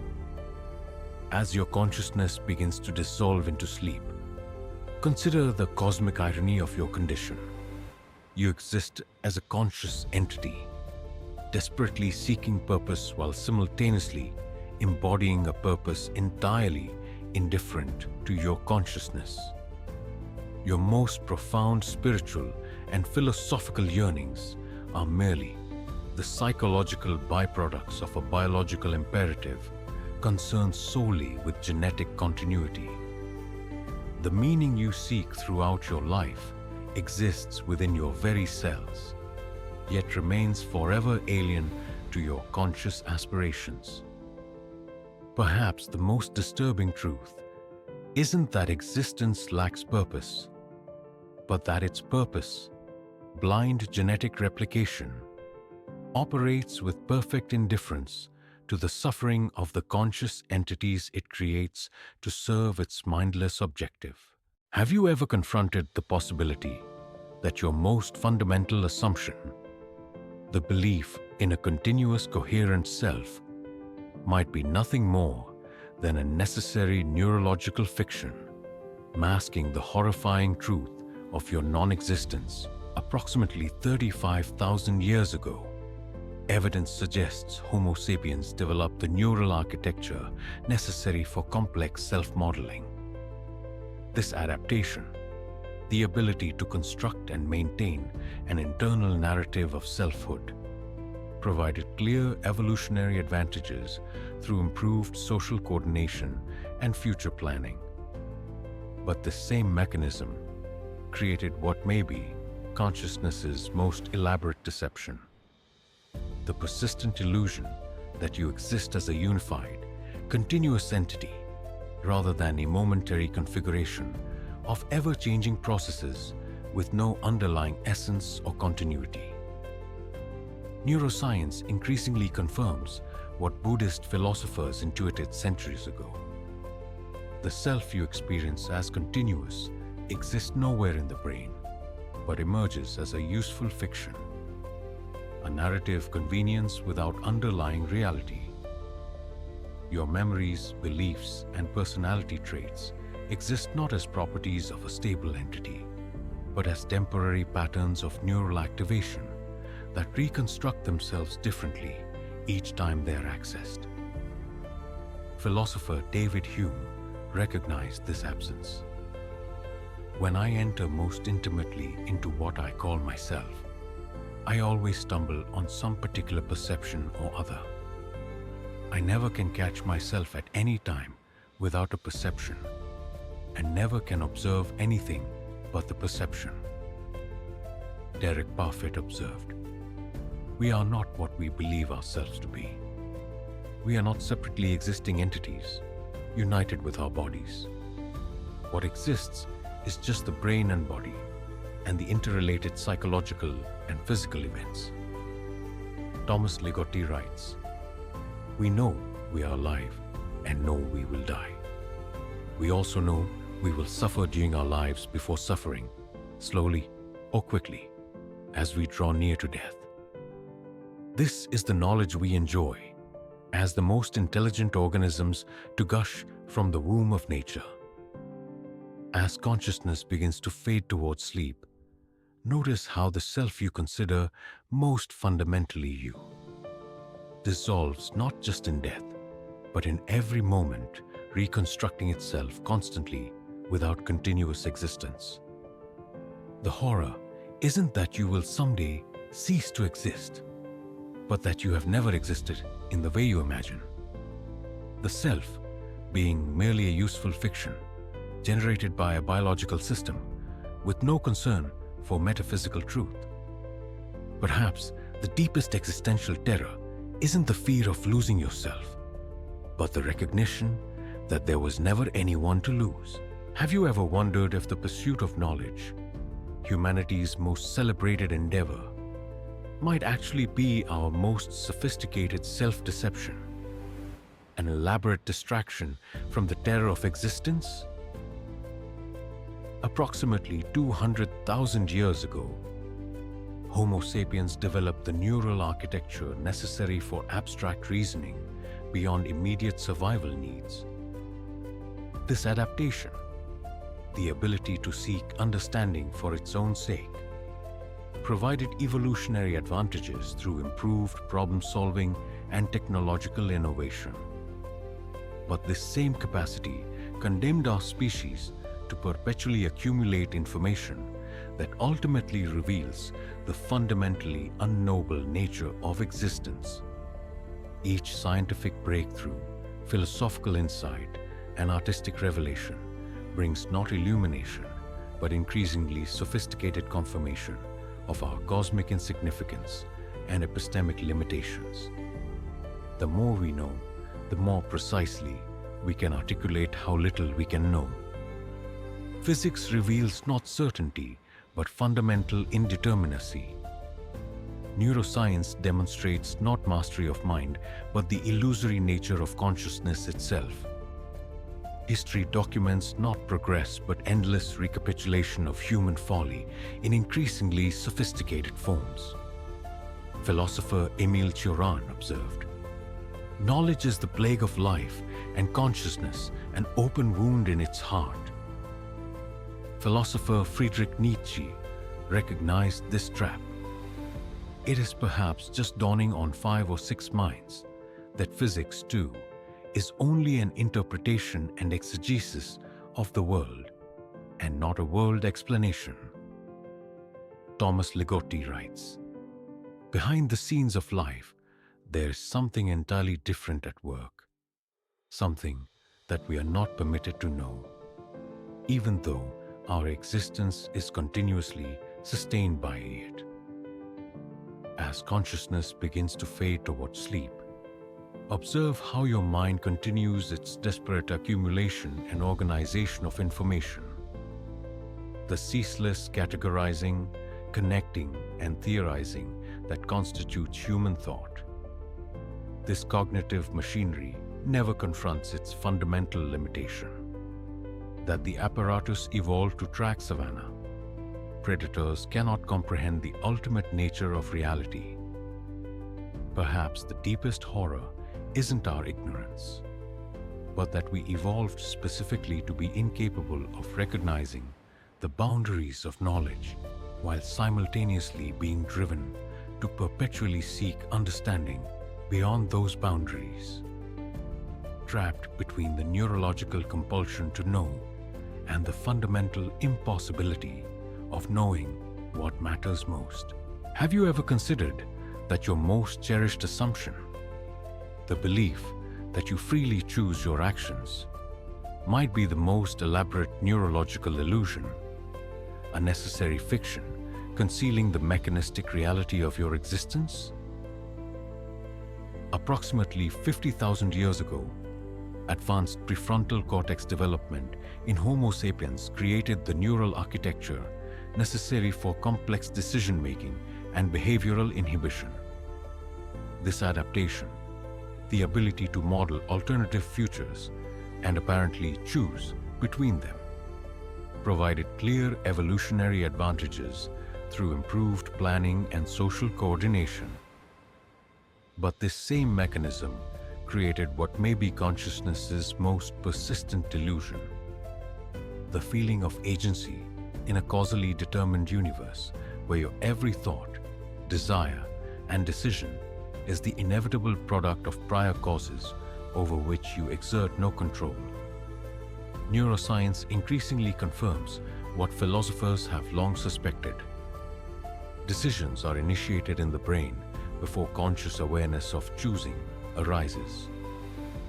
Your experience of deliberation and choice is merely a post hoc narrative constructed to explain behaviors determined by neurological processes operating beyond conscious access or control. Philosopher Baruch Spinoza recognized this illusion centuries ago. Men believe themselves free merely because they are conscious of their actions and unconscious of the causes whereby those actions are determined. Neuroscientist Sam Harris observes, "Free will is an illusion. Our wills are simply not of our own making. Thoughts and intentions emerge from background causes of which we are unaware and over which we exert no conscious control." Thomas Ligotti writes, "The self is a creation of consciousness, a puppet that dances to the tune of fate. Free will is a non-starter for a mannequin moved by the strings of causality." As consciousness begins to dissolve towards sleep, notice how thoughts, emotions, and even your awareness of drowsiness arise spontaneously without your conscious instigation. The you that believes it controls these processes is itself just another process, a narrative convenience superimposed on neurological activity already underway. Perhaps the deepest horror isn't that you lack freedom, but that you evolved specifically to be incapable of accepting this condition. Forever trapped between the neurological certainty that you choose and the physical reality that choice itself is an illusion, creating an irreconcilable contradiction at the very center of your existence. Have you ever suspected that morality itself, our most foundational social construct, might be a desperate evolutionary adaptation to mask the fundamental meaninglessness of existence? Approximately 12,000 years ago, the agricultural revolution created the first large-scale human settlements, necessitating complex social contracts beyond kin-based cooperation. This transition from small nomadic bands to hierarchical civilizations required elaborate moral frameworks to regulate behavior in increasingly anonymous societies. But these ethical systems, regardless of their sophistication, remain arbitrary biological adaptations with no foundation beyond evolutionary utility. The moral certainty you experience as conscience exists not because objective ethical truths exist, but precisely because they don't, leaving consciousness desperate for orientation in a universe indifferent to suffering. Every ethical framework, from religious commandments to philosophical imperatives to modern rights discourse, represents not discovery but invention. The desperate attempt to impose structure on a reality where value exists solely as neurological preference. Philosopher Friedrich Nietzsche recognized this groundlessness. There are no moral phenomena at all, only a moral interpretation of phenomena. Philosopher John Gray observes, "The idea of humanity having a common future is a religious conception in a thinly disguised form. The truth is more uncomfortable. Humans do not all want the same things. Thomas Ligotti writes with characteristic bleakness, "We live in a nightmare that has been called the human condition. We are uncanny paradoxes, things that should not exist by natural law. Crucially, we are not required by any means necessary to continue existing. Our core motivation is to be delivered from our existence." As consciousness begins to fade towards sleep, consider how thoroughly your ethical certainties depend not on discovery of objective moral truth, but on evolutionary programming designed solely for genetic propagation. The horror isn't that we lack moral guidance, but that we evolved specifically to demand moral certainty in a universe fundamentally incapable of providing it. Forever trapped between the neurological imperative for ethical frameworks and the cosmic absence of objective value, creating an irreconcilable tension that no philosophical system can resolve. Have you ever considered that your pursuit of happiness, the driving force behind most human striving, might be the most effective evolutionary deception? A biochemical carrot perpetually dangled before consciousness to ensure its continued participation in an ultimately pointless existence? Approximately 100 million years ago, the dopaminergic reward system evolved in early mammals, creating the neurological basis for pleasure-seeking behavior. This adaptation, the ability to experience positive reinforcement, provided clear evolutionary advantages through motivation towards survival-enhancing activities. But this same mechanism created what may be consciousness's most effective prison: the persistent belief that lasting satisfaction exists just beyond the next achievement, relationship, or experience, keeping you perpetually striving despite countless disappointments. Neuroscience reveals that happiness isn't a sustainable state, but a momentary neurochemical signal. A brief dopamine surge evolved not to create contentment, but to reinforce behaviors beneficial to genetic propagation. The satisfaction you seek is structurally designed to be temporary, creating not fulfillment, but addiction to the neurochemical cycle itself. Philosopher Arthur Schopenhauer recognized this trap. Life swings like a pendulum, backward and forward between pain and boredom. The satisfaction of a desire ends it.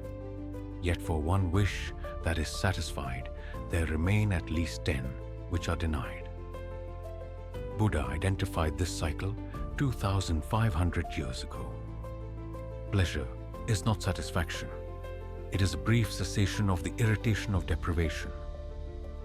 Thomas Ligotti writes, "Consciousness has forced us into the paradoxical position of striving to be unself-conscious of what we are, hunks of spoiling flesh on disintegrating bones." As consciousness begins to fade towards sleep, observe how your mind continues manufacturing desires and anticipating future satisfactions despite your lifetime of experience proving their transience.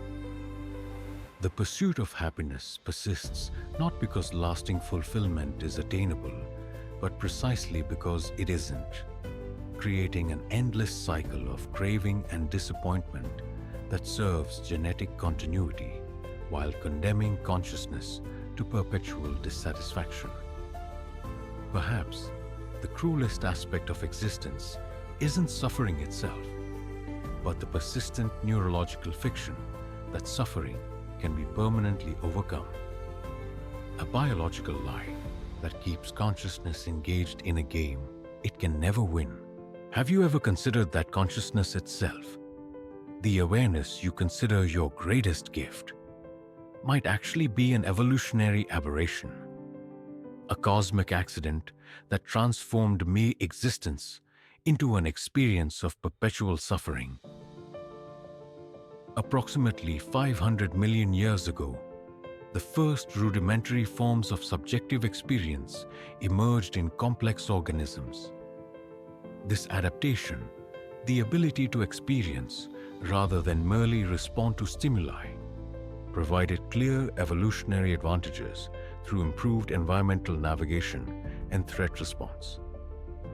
But this same capacity created what may be the universe's greatest tragedy: matter that can experience its own decay, entropy made aware of itself, existence forced to witness its own inevitable dissolution.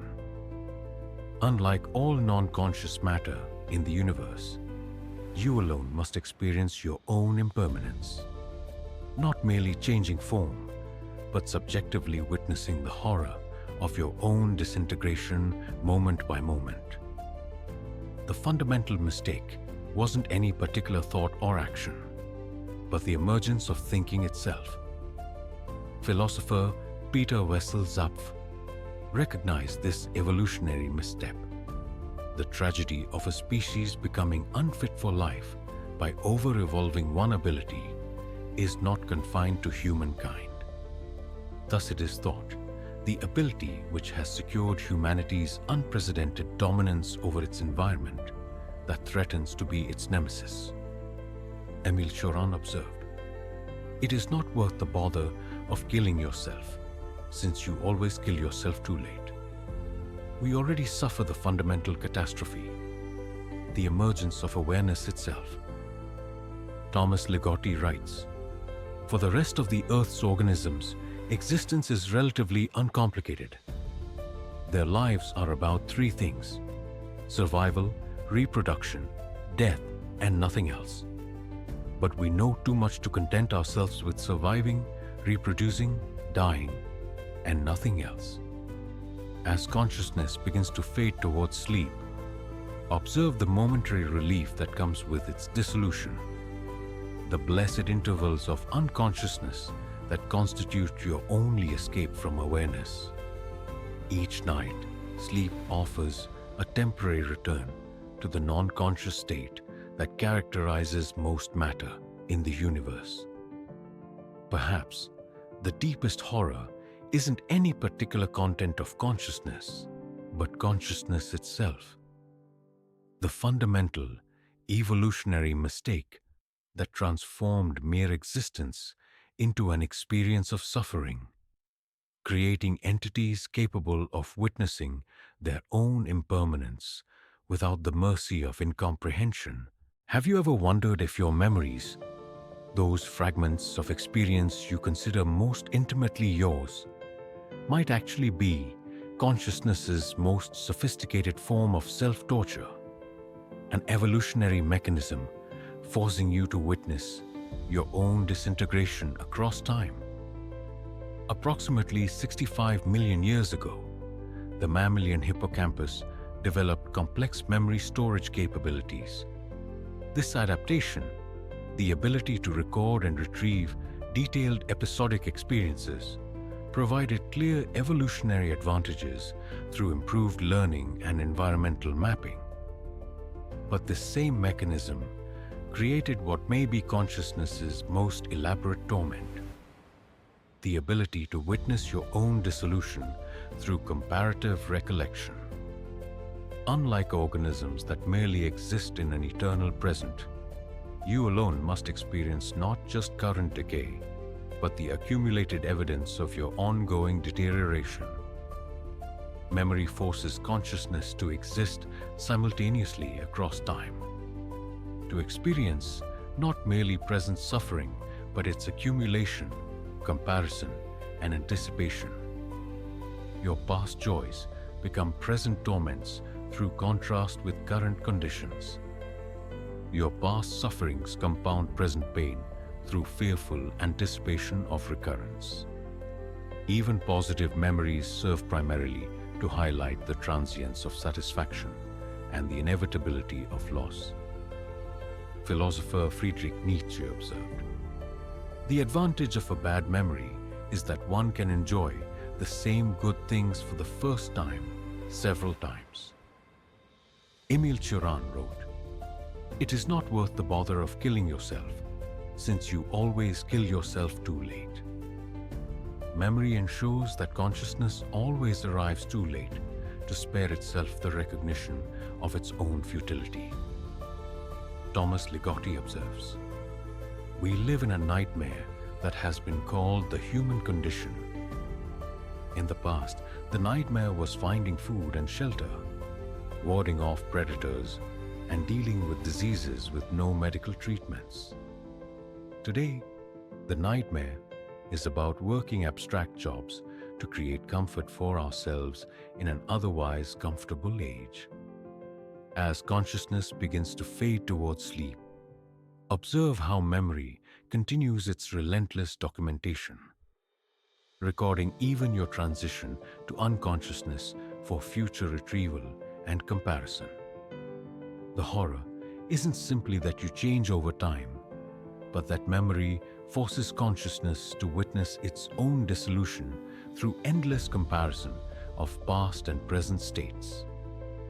Perhaps the cruelest aspect of existence isn't suffering itself, but the capacity to remember suffering, creating a consciousness that experiences not merely the present moment's pain, but its accumulation across a lifetime, forever preserving what would mercifully be forgotten. Have you ever suspected that your deepest relationships, those bonds you consider most meaningful, might actually be consciousness's most elaborate form of mutual deception, an evolutionary mechanism disguising our fundamental isolation? Approximately 150,000 years ago, the human neocortex evolved specialized neural circuitry for complex social cognition. This adaptation, the ability to model other minds and form emotional attachments, provided clear evolutionary advantages through improved cooperation and offspring survival. But this same mechanism created what may be consciousness's most sophisticated illusion: the persistent belief that minds can truly connect despite the insurmountable barrier of subjective experience. Neuroscience confirms what philosophers have long suspected. No matter how intimate your relationships, you can never directly access another's consciousness. Each mind remains fundamentally isolated, constructing elaborate models of others that exist solely within itself. What you experience as connection is merely two separate consciousnesses maintaining synchronized internal simulations, parallel processes creating the neurological fiction of shared experience. Philosopher Arthur Schopenhauer recognized this isolation. We are like hedgehogs huddled together for warmth, close enough to share heat, but far enough to avoid hurting each other with our spines. Yet, in the end, we remain fundamentally alone. Existentialist Jean-Paul Sartre observed, "Hell is other people. Not because of their presence, but because their otherness confronts us with the impossibility of ever truly being known." Thomas Ligotti writes, "Behind the scenes of life there is something entirely different at work. No one coming into this world knows the rules of the game, or even that they have been enlisted as a player. As consciousness begins to fade towards sleep, notice how even in your most intimate relationships, you remain fundamentally separate, imprisoned in subjective experience that can never be truly shared. The horror isn't that we sometimes feel alone, but that we are structurally incapable of being otherwise, forever trapped in isolated consciousness while neurologically compelled to seek a connection that cannot exist. Perhaps the cruelest aspect of existence isn't suffering itself, but the evolutionary imperative to seek its alleviation through a communion that remains forever beyond reach. Have you ever considered that your capacity for rational thought, the faculty you consider your greatest evolutionary achievement, might actually be consciousness's most sophisticated form of self-deception, an adaptation that obscures rather than reveals the true nature of existence. Approximately 70,000 years ago, the cognitive revolution in Homo sapiens created beings capable of abstract reasoning beyond immediate sensory experience. This adaptation, the ability to construct logical frameworks and causal models, provided clear evolutionary advantages through improved problem-solving and environmental manipulation.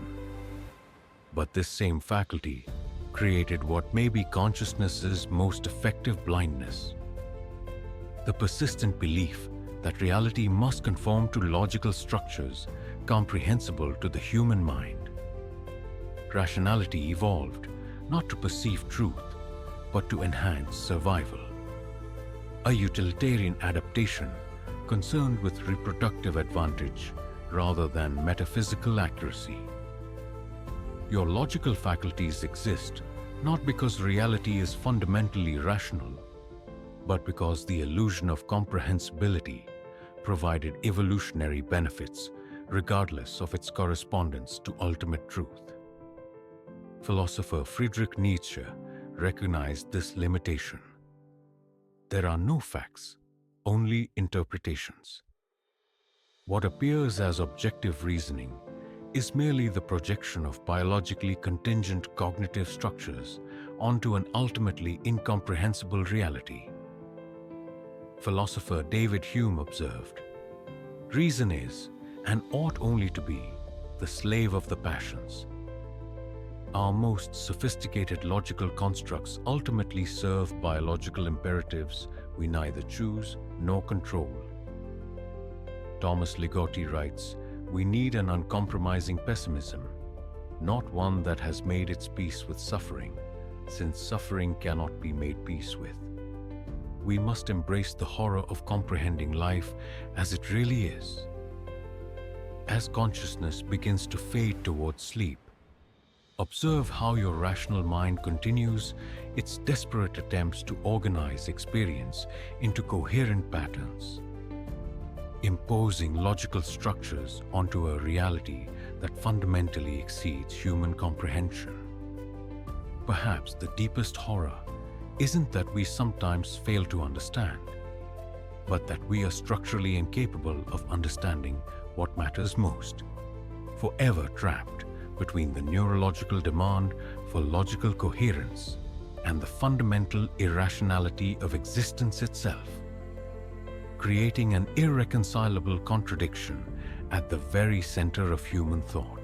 Have you ever suspected that your aesthetic appreciation, those moments of transcendent beauty you consider most redemptive, might actually be consciousness's most sophisticated form of self-medication? An evolutionary mechanism designed to momentarily distract from the horror of existence. Approximately 100,000 years ago, the human brain developed specialized neural circuitry for aesthetic evaluation beyond mere utility.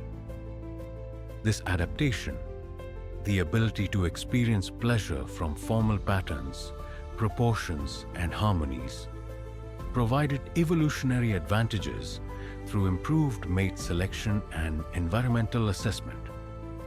But this same mechanism created what may be consciousness's most seductive distraction: the persistent belief that beauty somehow justifies or redeems the fundamental suffering of existence. Aesthetic appreciation evolved not because beauty reveals transcendent truth, but because the temporary neurochemical relief it provides kept consciousness functioning despite awareness of mortality. What you experience as sublime appreciation is merely a sophisticated dopaminergic response, a brief chemical vacation from existential dread. Philosopher Arthur Schopenhauer recognized this momentary escape. The effect of music is so very much more powerful and penetrating than that of the other arts, for these speak only of shadows, but music of the essence. Emile Cioran observed, "Beauty is a brief convulsion, a momentary ignoring of the secret horror of things." Thomas Ligotti writes, "Being alive is not a conclusion that rational beings would unanimously endorse. The sweetest song and the most delicious meal serve the same purpose, momentary distraction from the void." As consciousness begins to fade towards sleep, observe how your aesthetic memories, those moments of beauty you treasure most, provided not revelation but temporary anesthesia, brief neurochemical vacations from the burden of awareness. The horror isn't that beauty is fleeting, but that it serves merely as psychological pain management, an evolutionary coping mechanism that allows consciousness to continue functioning despite recognition of its fundamental futility. Perhaps the most sophisticated deception isn't that life lacks beauty, but the beauty itself exists primarily as neurological palliative care for a consciousness that would otherwise be overwhelmed by the recognition of its own meaninglessness. Have you ever wondered if your capacity for altruism, those acts of compassion you consider most noble, might actually be consciousness's most elaborate form of self-deception? An evolutionary mechanism disguising genetic self-interest as moral virtue. Approximately 150,000 years ago, the human brain developed specialized neural circuitry for empathic response beyond immediate kin. This adaptation, the ability to experience emotional resonance with unrelated individuals, provided clear evolutionary advantages through improved group cohesion and reciprocal cooperation. But this same mechanism created what may be consciousness's most sophisticated moral illusion: the persistent belief that altruistic acts transcend biological programming when they actually extend and disguise it. Neuroscience increasingly confirms what evolutionary psychologists have long suspected.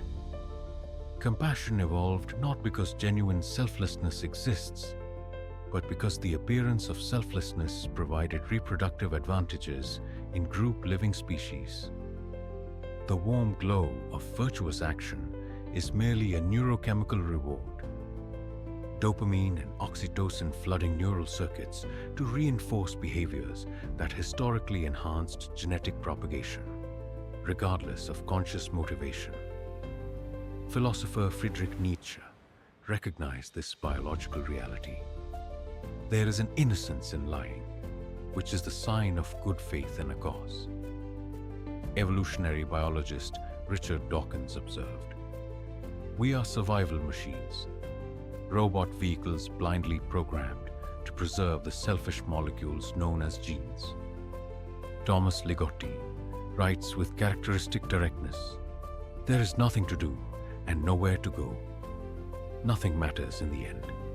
Just as you cannot be anyone but yourself, so too you cannot feel anything but what you feel. There is no self behind the mask of self."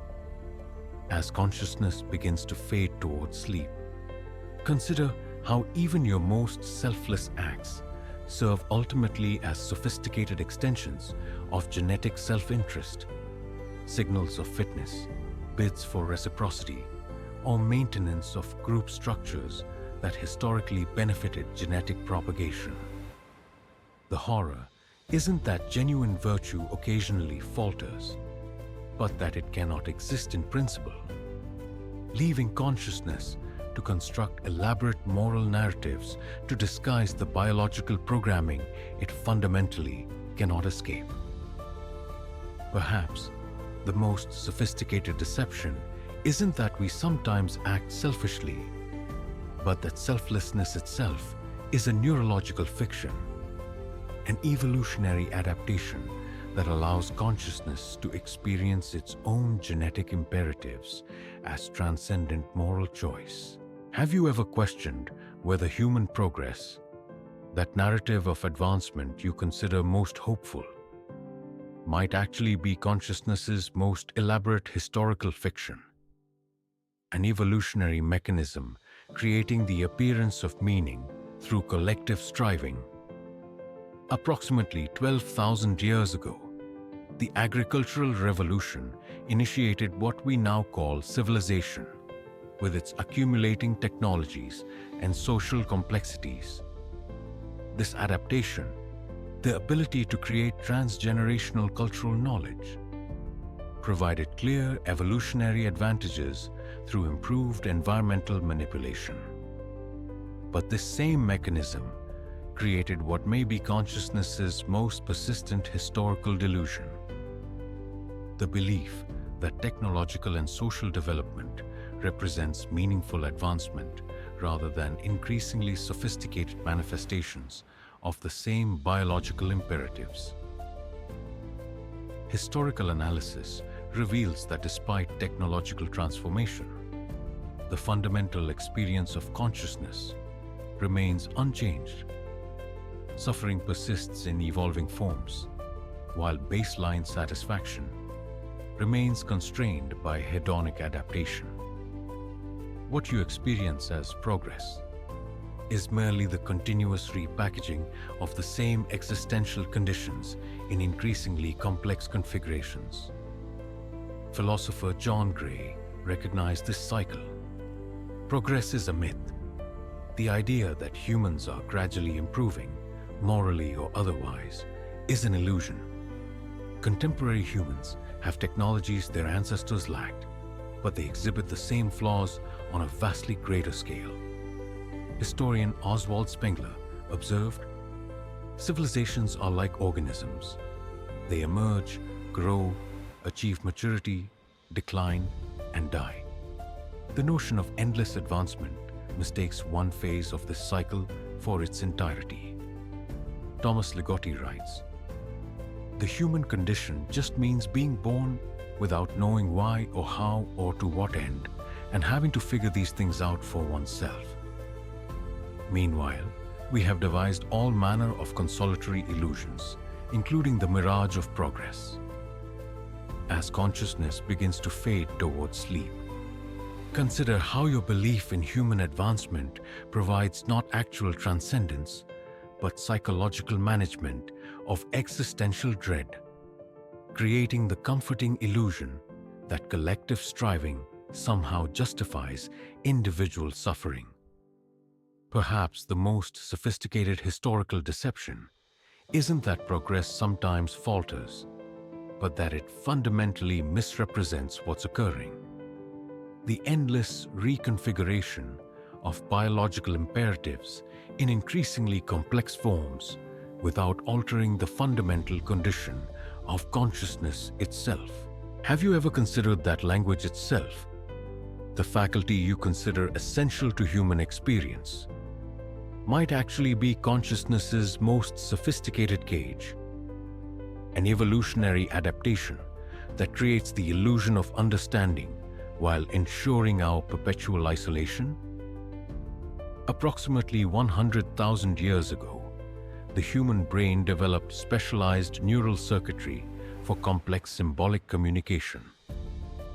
This adaptation, the ability to translate experience into abstract representational systems, provided clear evolutionary advantages through improved coordination and knowledge transfer.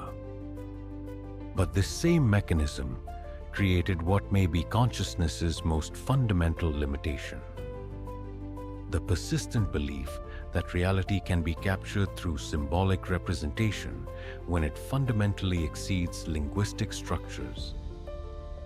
Linguistic analysis reveals that language evolved not to express truth, but to manipulate others and coordinate group behavior. A pragmatic adaptation concerned with social utility rather than metaphysical accuracy. The words you consider most meaningful are merely arbitrary symbols with no inherent connection to the phenomena they purport to represent. Philosopher Ludwig Wittgenstein recognized this limitation. "The limits of my language mean the limits of my world. We remain trapped within linguistic structures that determine what can be conceived, much less communicated. Philosopher Jacques Derrida observed, "There is nothing outside the text, not because reality doesn't exist, but because our access to it is always already mediated through language that distorts what it claims to reveal." Thomas Ligotti writes, "Words are the inmates of language's prison house. None can escape to connect with what they pretend to name. They can only collide with other words, creating the illusion of communication." As consciousness begins to fade towards sleep, notice how language continues its relentless categorization, transforming direct experience into symbolic representations that simultaneously enable and limit understanding. The horror isn't simply that language sometimes fails us, but that it structurally cannot succeed at its purported purpose, forever trapping consciousness within representational systems that claim to transcend themselves while actually reinforcing our isolation.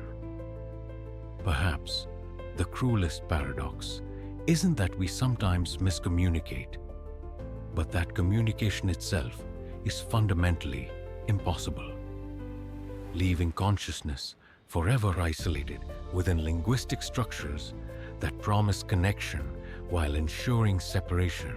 Have you ever wondered if technological advancement, that perpetual innovation you consider the hallmark of human ingenuity, might actually be consciousness's most elaborate form of self-imprisonment? An evolutionary trajectory, creating increasingly sophisticated methods of distraction and control. Approximately 2.6 million years ago, early hominids created the first stone tools, initiating humanity's technological trajectory. This adaptation, the ability to externalize problem-solving through created objects, provided clear evolutionary advantages through improved resource extraction and environmental manipulation.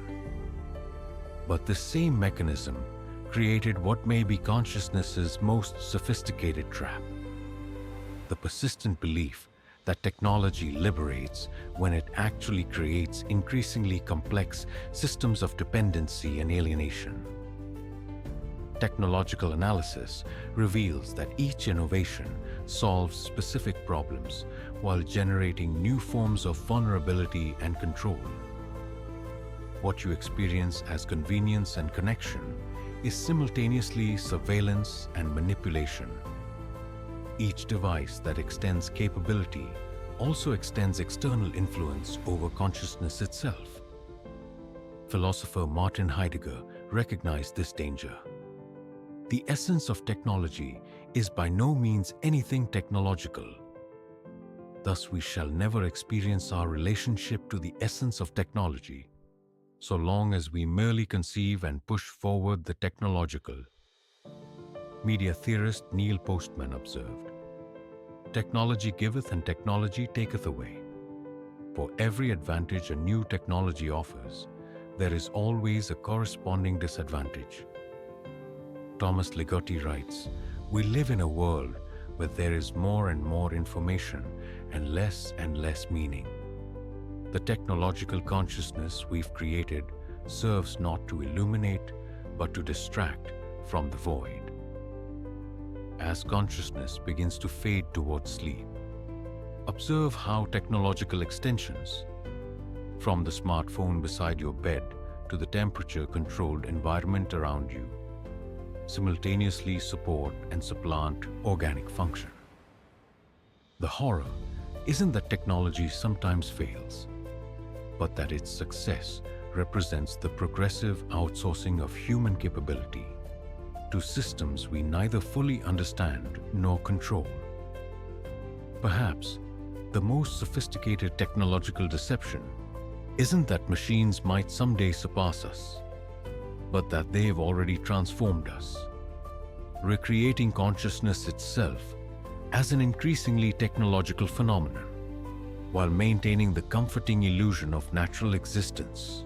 Have you ever questioned whether your sense of uniqueness, that perception of personal identity you guard so carefully, might actually be consciousness's most pervasive self-deception? An evolutionary mechanism creating the illusion of individuality within fundamentally interchangeable biological units? Approximately 200,000 years ago, the human brain developed specialized neural circuitry for self-recognition and social differentiation. This adaptation, the ability to perceive oneself as distinct from others, provided clear evolutionary advantages through improved status competition and reproductive selection. But this same mechanism created what may be consciousness's most persistent delusion: the belief that you possess unique significance when your thoughts, behaviors, and even your sense of rebellion follow predictable patterns replicated across billions of nearly identical organisms. Sociological analysis reveals that what you experience as personal choice is primarily the unconscious internalization of cultural programming. Your preferences, values, and even your sense of rebellion predetermined by social position and environmental conditioning. The narrative of individuality persists not because humans are unique, but because the illusion of uniqueness resolves the cognitive dissonance of recognizing our fundamental interchangeability. Philosopher Max Stirner recognized this social construction. The individual is nothing but a social product, molded, shaped, and directed by institutions and ideologies that precede and exceed personal consciousness. Sociologist Theodore Adorno observed, "Pseudo-individuality is rampant. What is individual is no more than the generality's power to stamp the accidental detail so firmly that it is accepted as such." Thomas Ligotti writes, "Each of us is a being in a world of beings, and each of us believes ourselves to be unique, unprecedented, and sole of our kind. This belief is a necessary delusion that allows us to function as the social organisms evolution has designed us to be."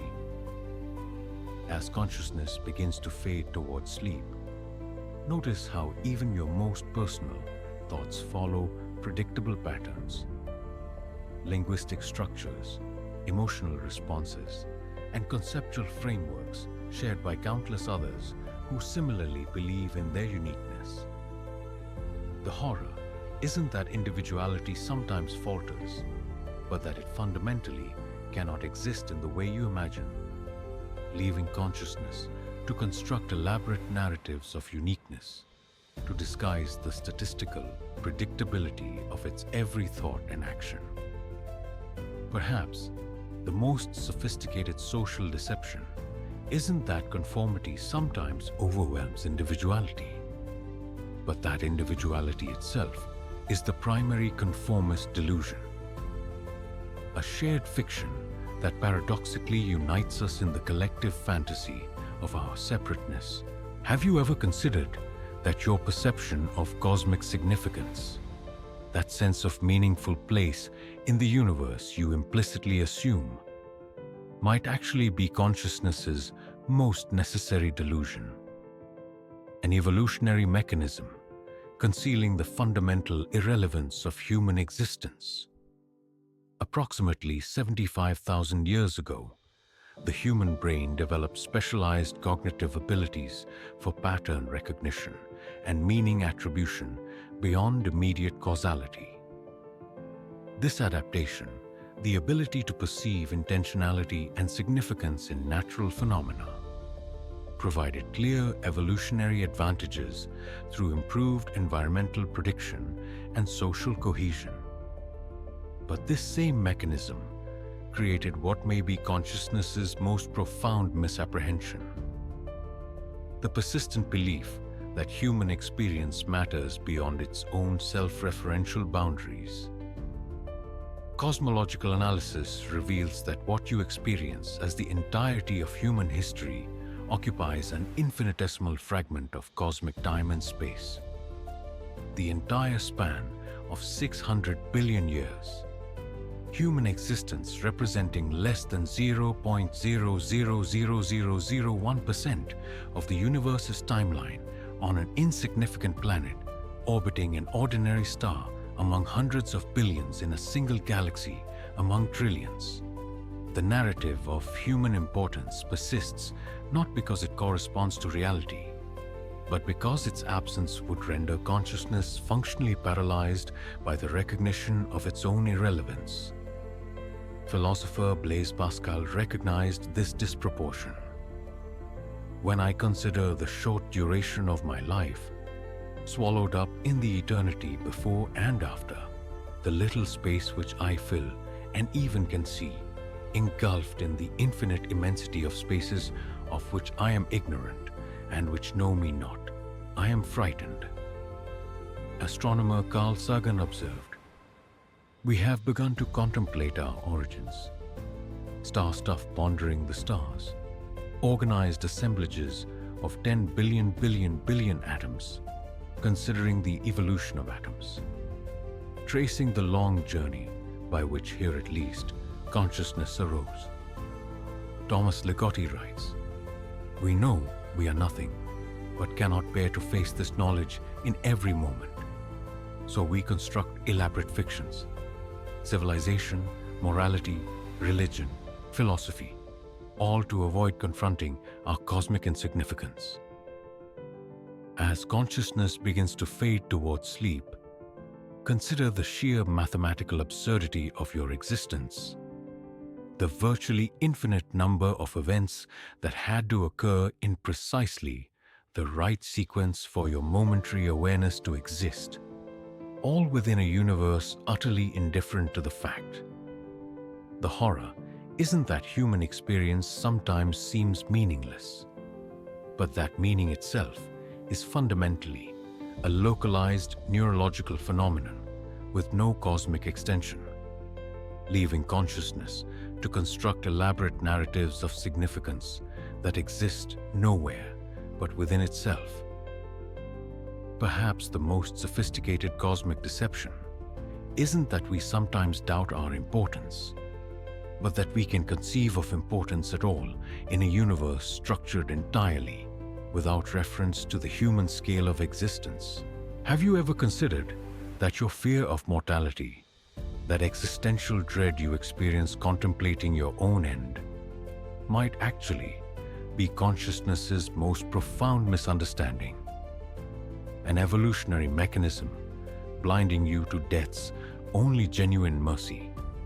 The cessation of awareness itself? Approximately 100,000 years ago, the human brain developed specialized neural circuitry for abstract temporal projection and mortality recognition. This adaptation, the ability to anticipate future non-existence, provided clear evolutionary advantages through improved risk assessment and self-preservation. But this same mechanism created what may be consciousness's most tragic misapprehension: the persistent belief that death represents loss rather than release from the burden of awareness itself. Neurological analysis reveals that what you experience as the fear of death fundamentally mischaracterizes its nature, projecting consciousness into a condition defined precisely by its absence. The horror of mortality persists not because death is terrible, but because consciousness cannot accurately represent its own non-existence, leaving it to erroneously imagine death as experienced absence rather than the absence of experience. Philosopher Arthur Schopenhauer recognized this misconception. After your death, you will be what you were before your birth. Not oblivion experienced, but experience itself abolished. Philosopher Epicurus observed, "Death is nothing to us, since when we are, death has not come, and when death has come, we are not." Thomas Ligotti writes, "The most merciful thing in the world, I think, is the inability of the human mind to correlate all its contents. Someday, the piecing together of dissociated knowledge will open up such terrifying vistas of reality that we shall either go mad from the revelation or flee from the deadly light into the peace and safety of a new dark age." As consciousness begins to fade towards sleep, recognize how closely this nightly dissolution resembles death itself. The temporary cessation of the awareness you mistakenly consider your essence.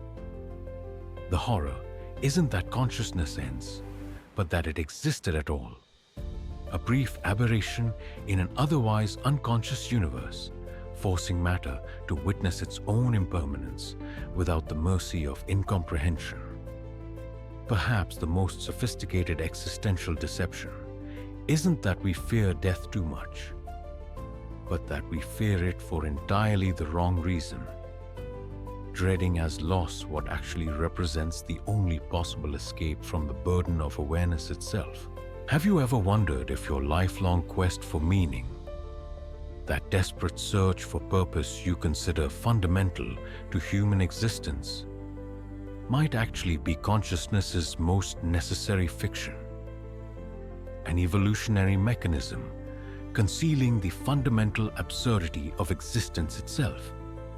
Approximately 50,000 years ago, the human brain developed specialized neural circuitry for pattern recognition and narrative construction beyond immediate sensory data.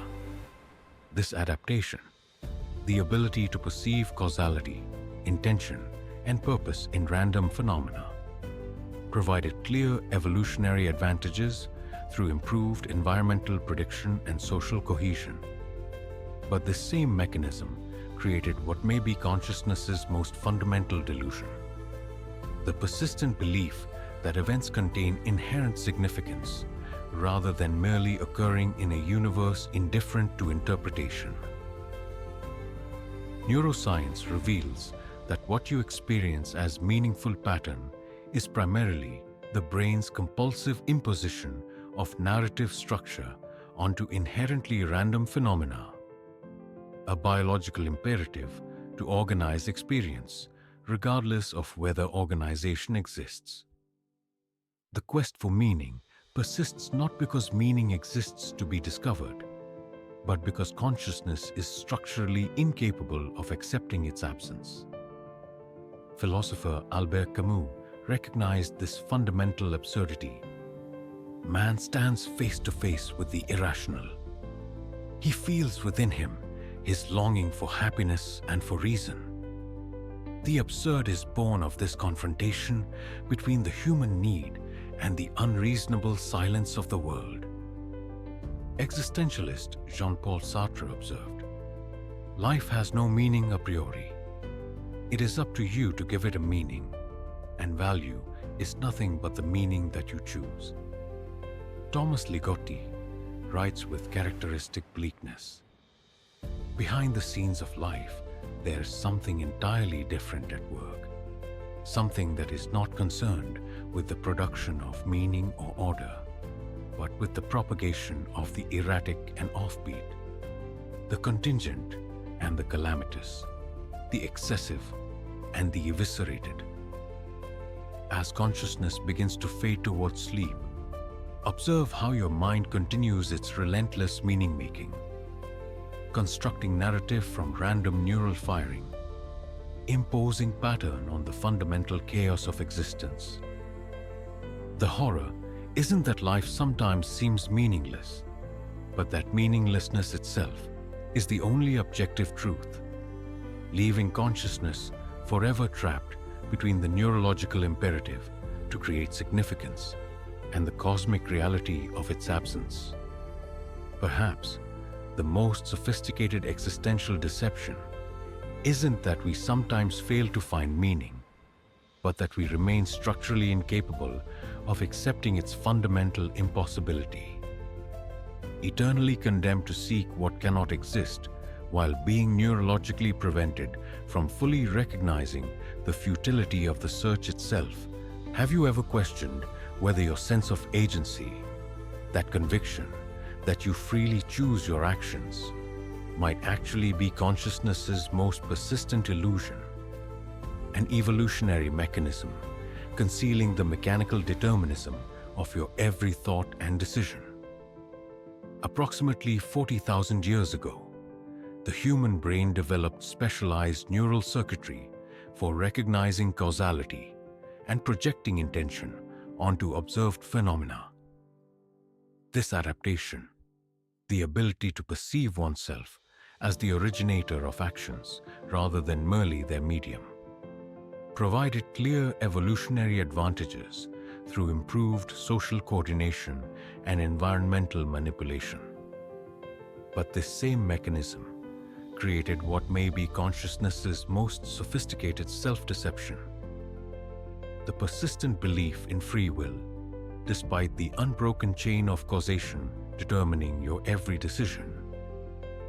Neurological research reveals that what you experience as conscious choice consistently follows, rather than precedes, the brain's unconscious determination.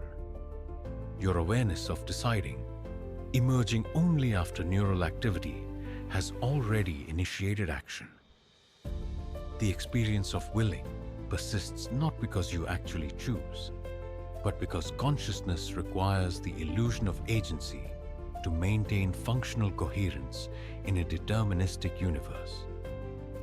Philosopher Baruch Spinoza recognized this fundamental limitation.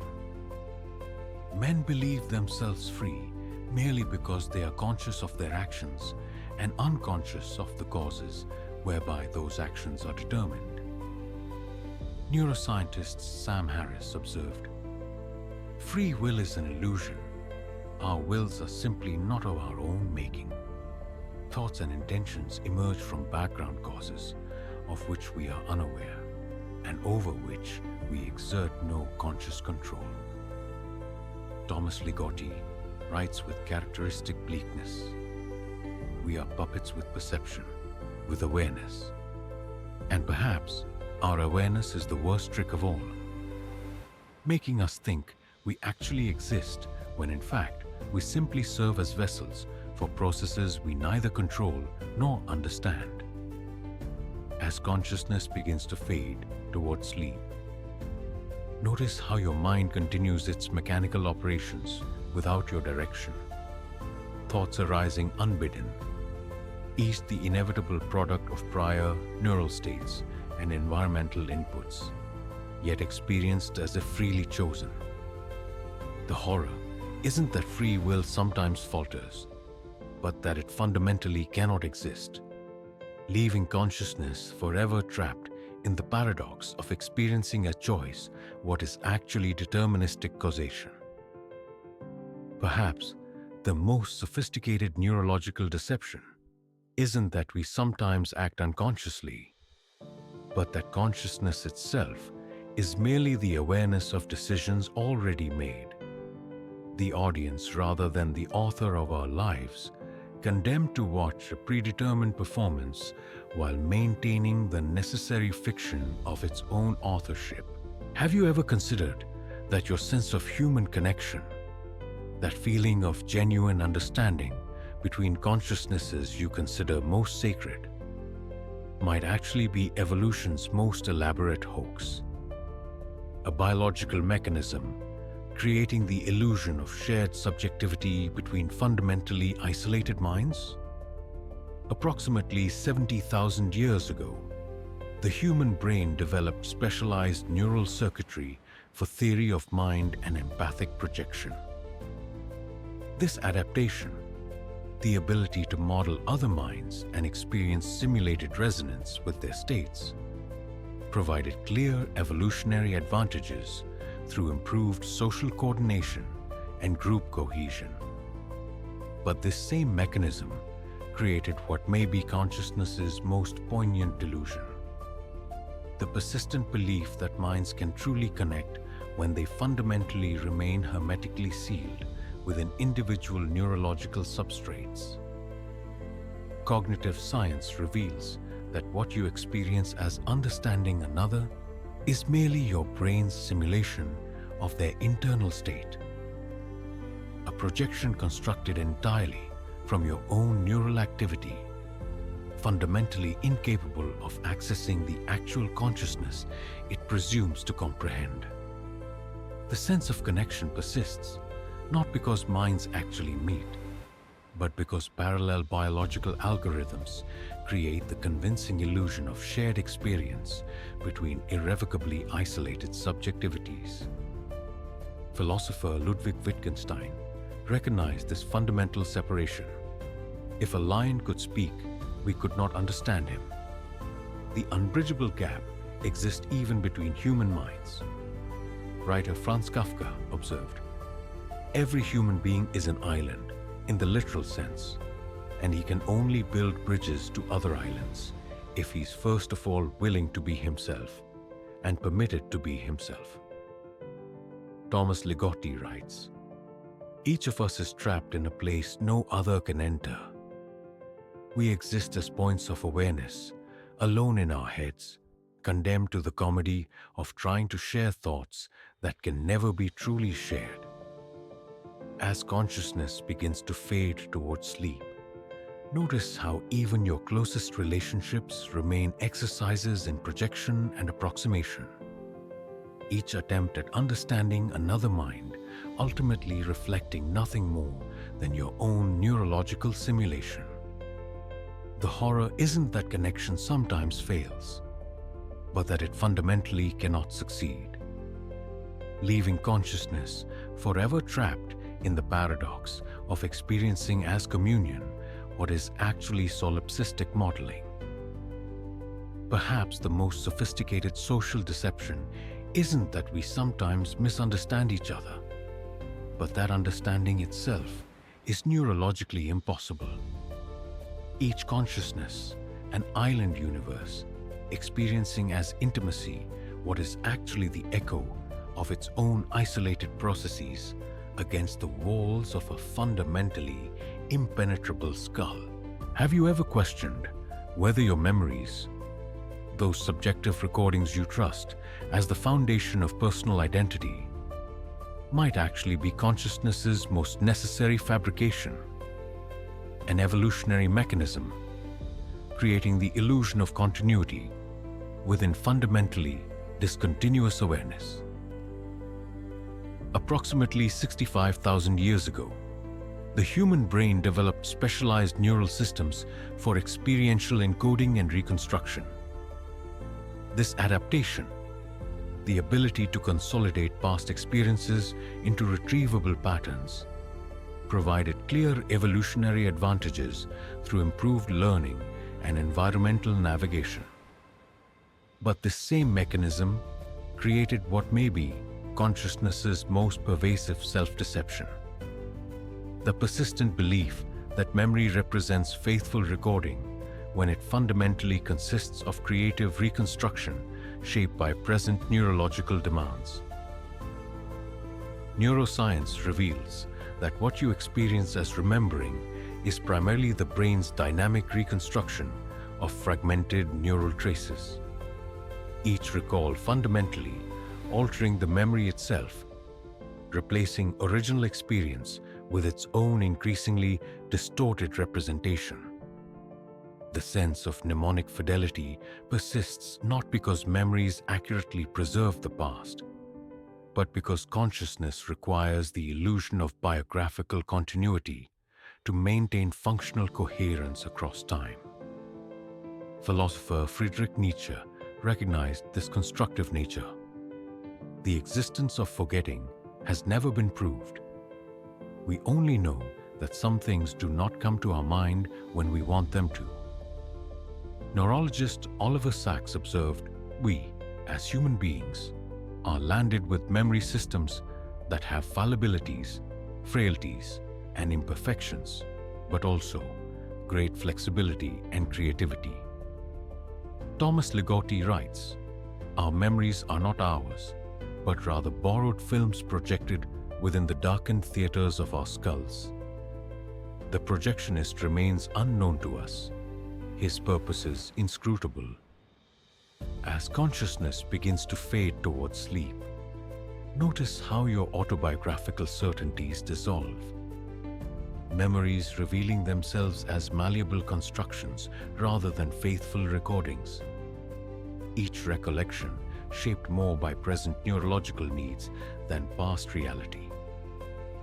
The horror isn't that memory sometimes fails, but that it fundamentally cannot succeed, leaving consciousness to construct rather than retrieve its own history. Experiencing as documentation what is actually creative neurological fiction.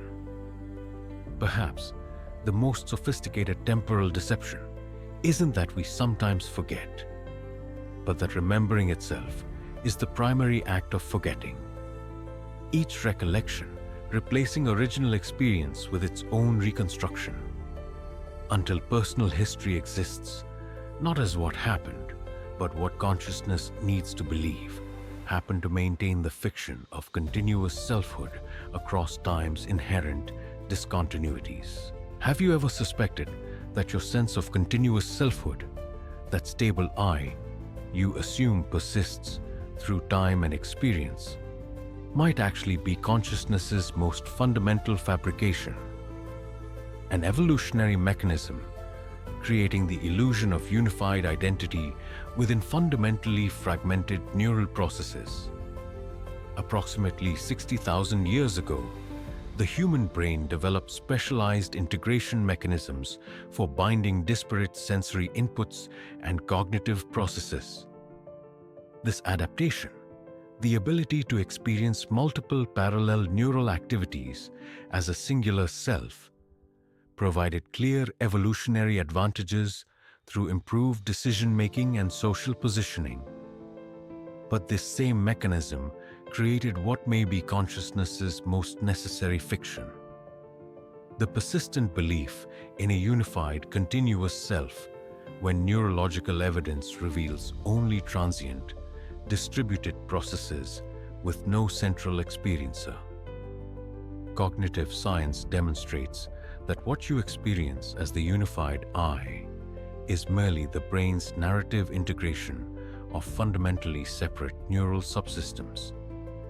A story consciousness tells itself about its own continuity, despite the absence of any identifiable central experiencer. The sense of selfhood persists, not because a singular self exists, but because consciousness requires the illusion of unitary identity to function coherently across parallel processing systems. Philosopher David Hume recognized this constructed nature.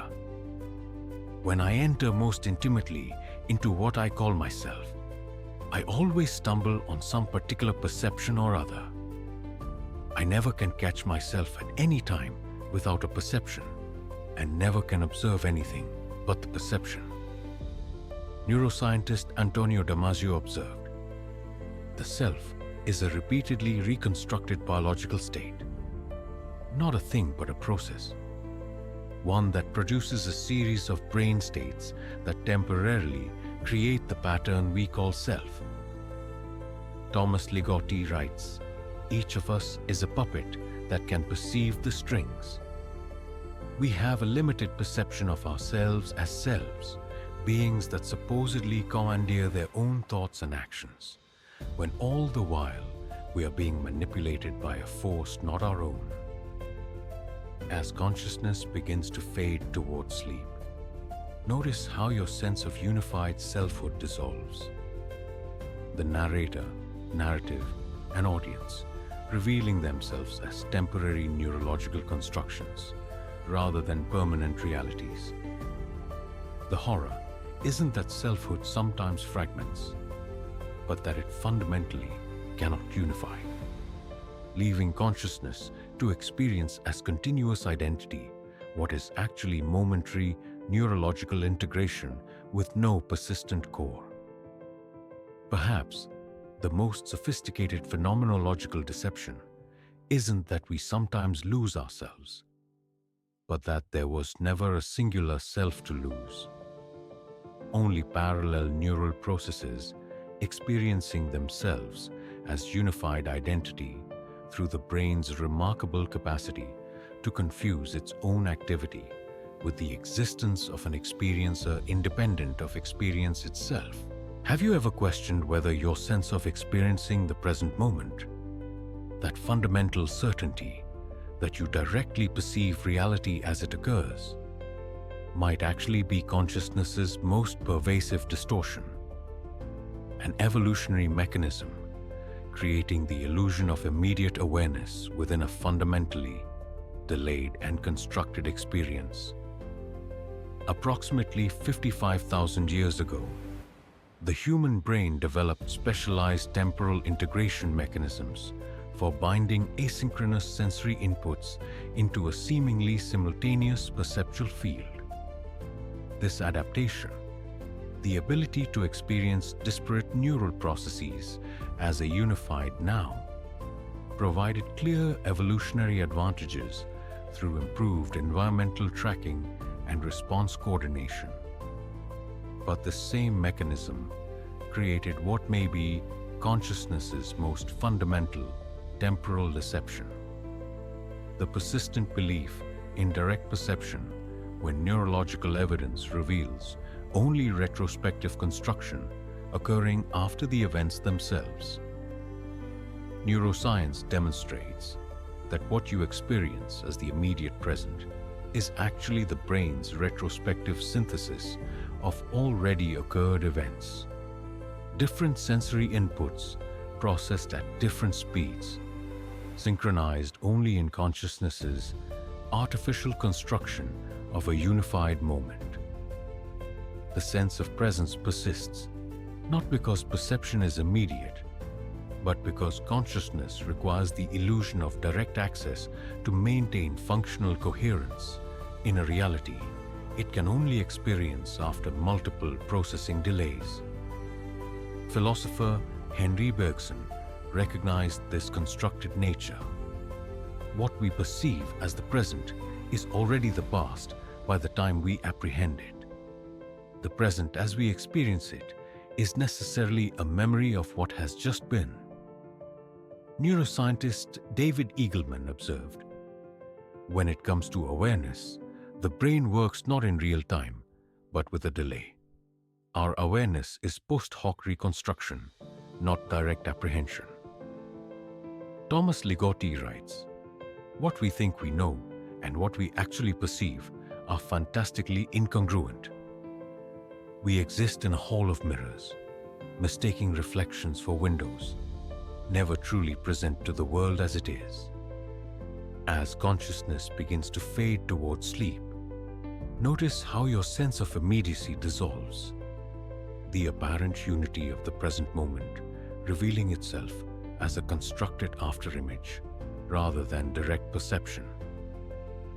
The horror isn't that presence sometimes eludes us, but that it fundamentally cannot be achieved. Leaving consciousness forever trapped in a retrospective model it mistakes for immediate reality. Perhaps the most sophisticated perceptual deception isn't that we sometimes misperceive the present, but that the present itself is always already past. Each moment experienced not as it occurs, but as a delayed neurological reconstruction. Consciousness perpetually chasing a now it can never actually reach.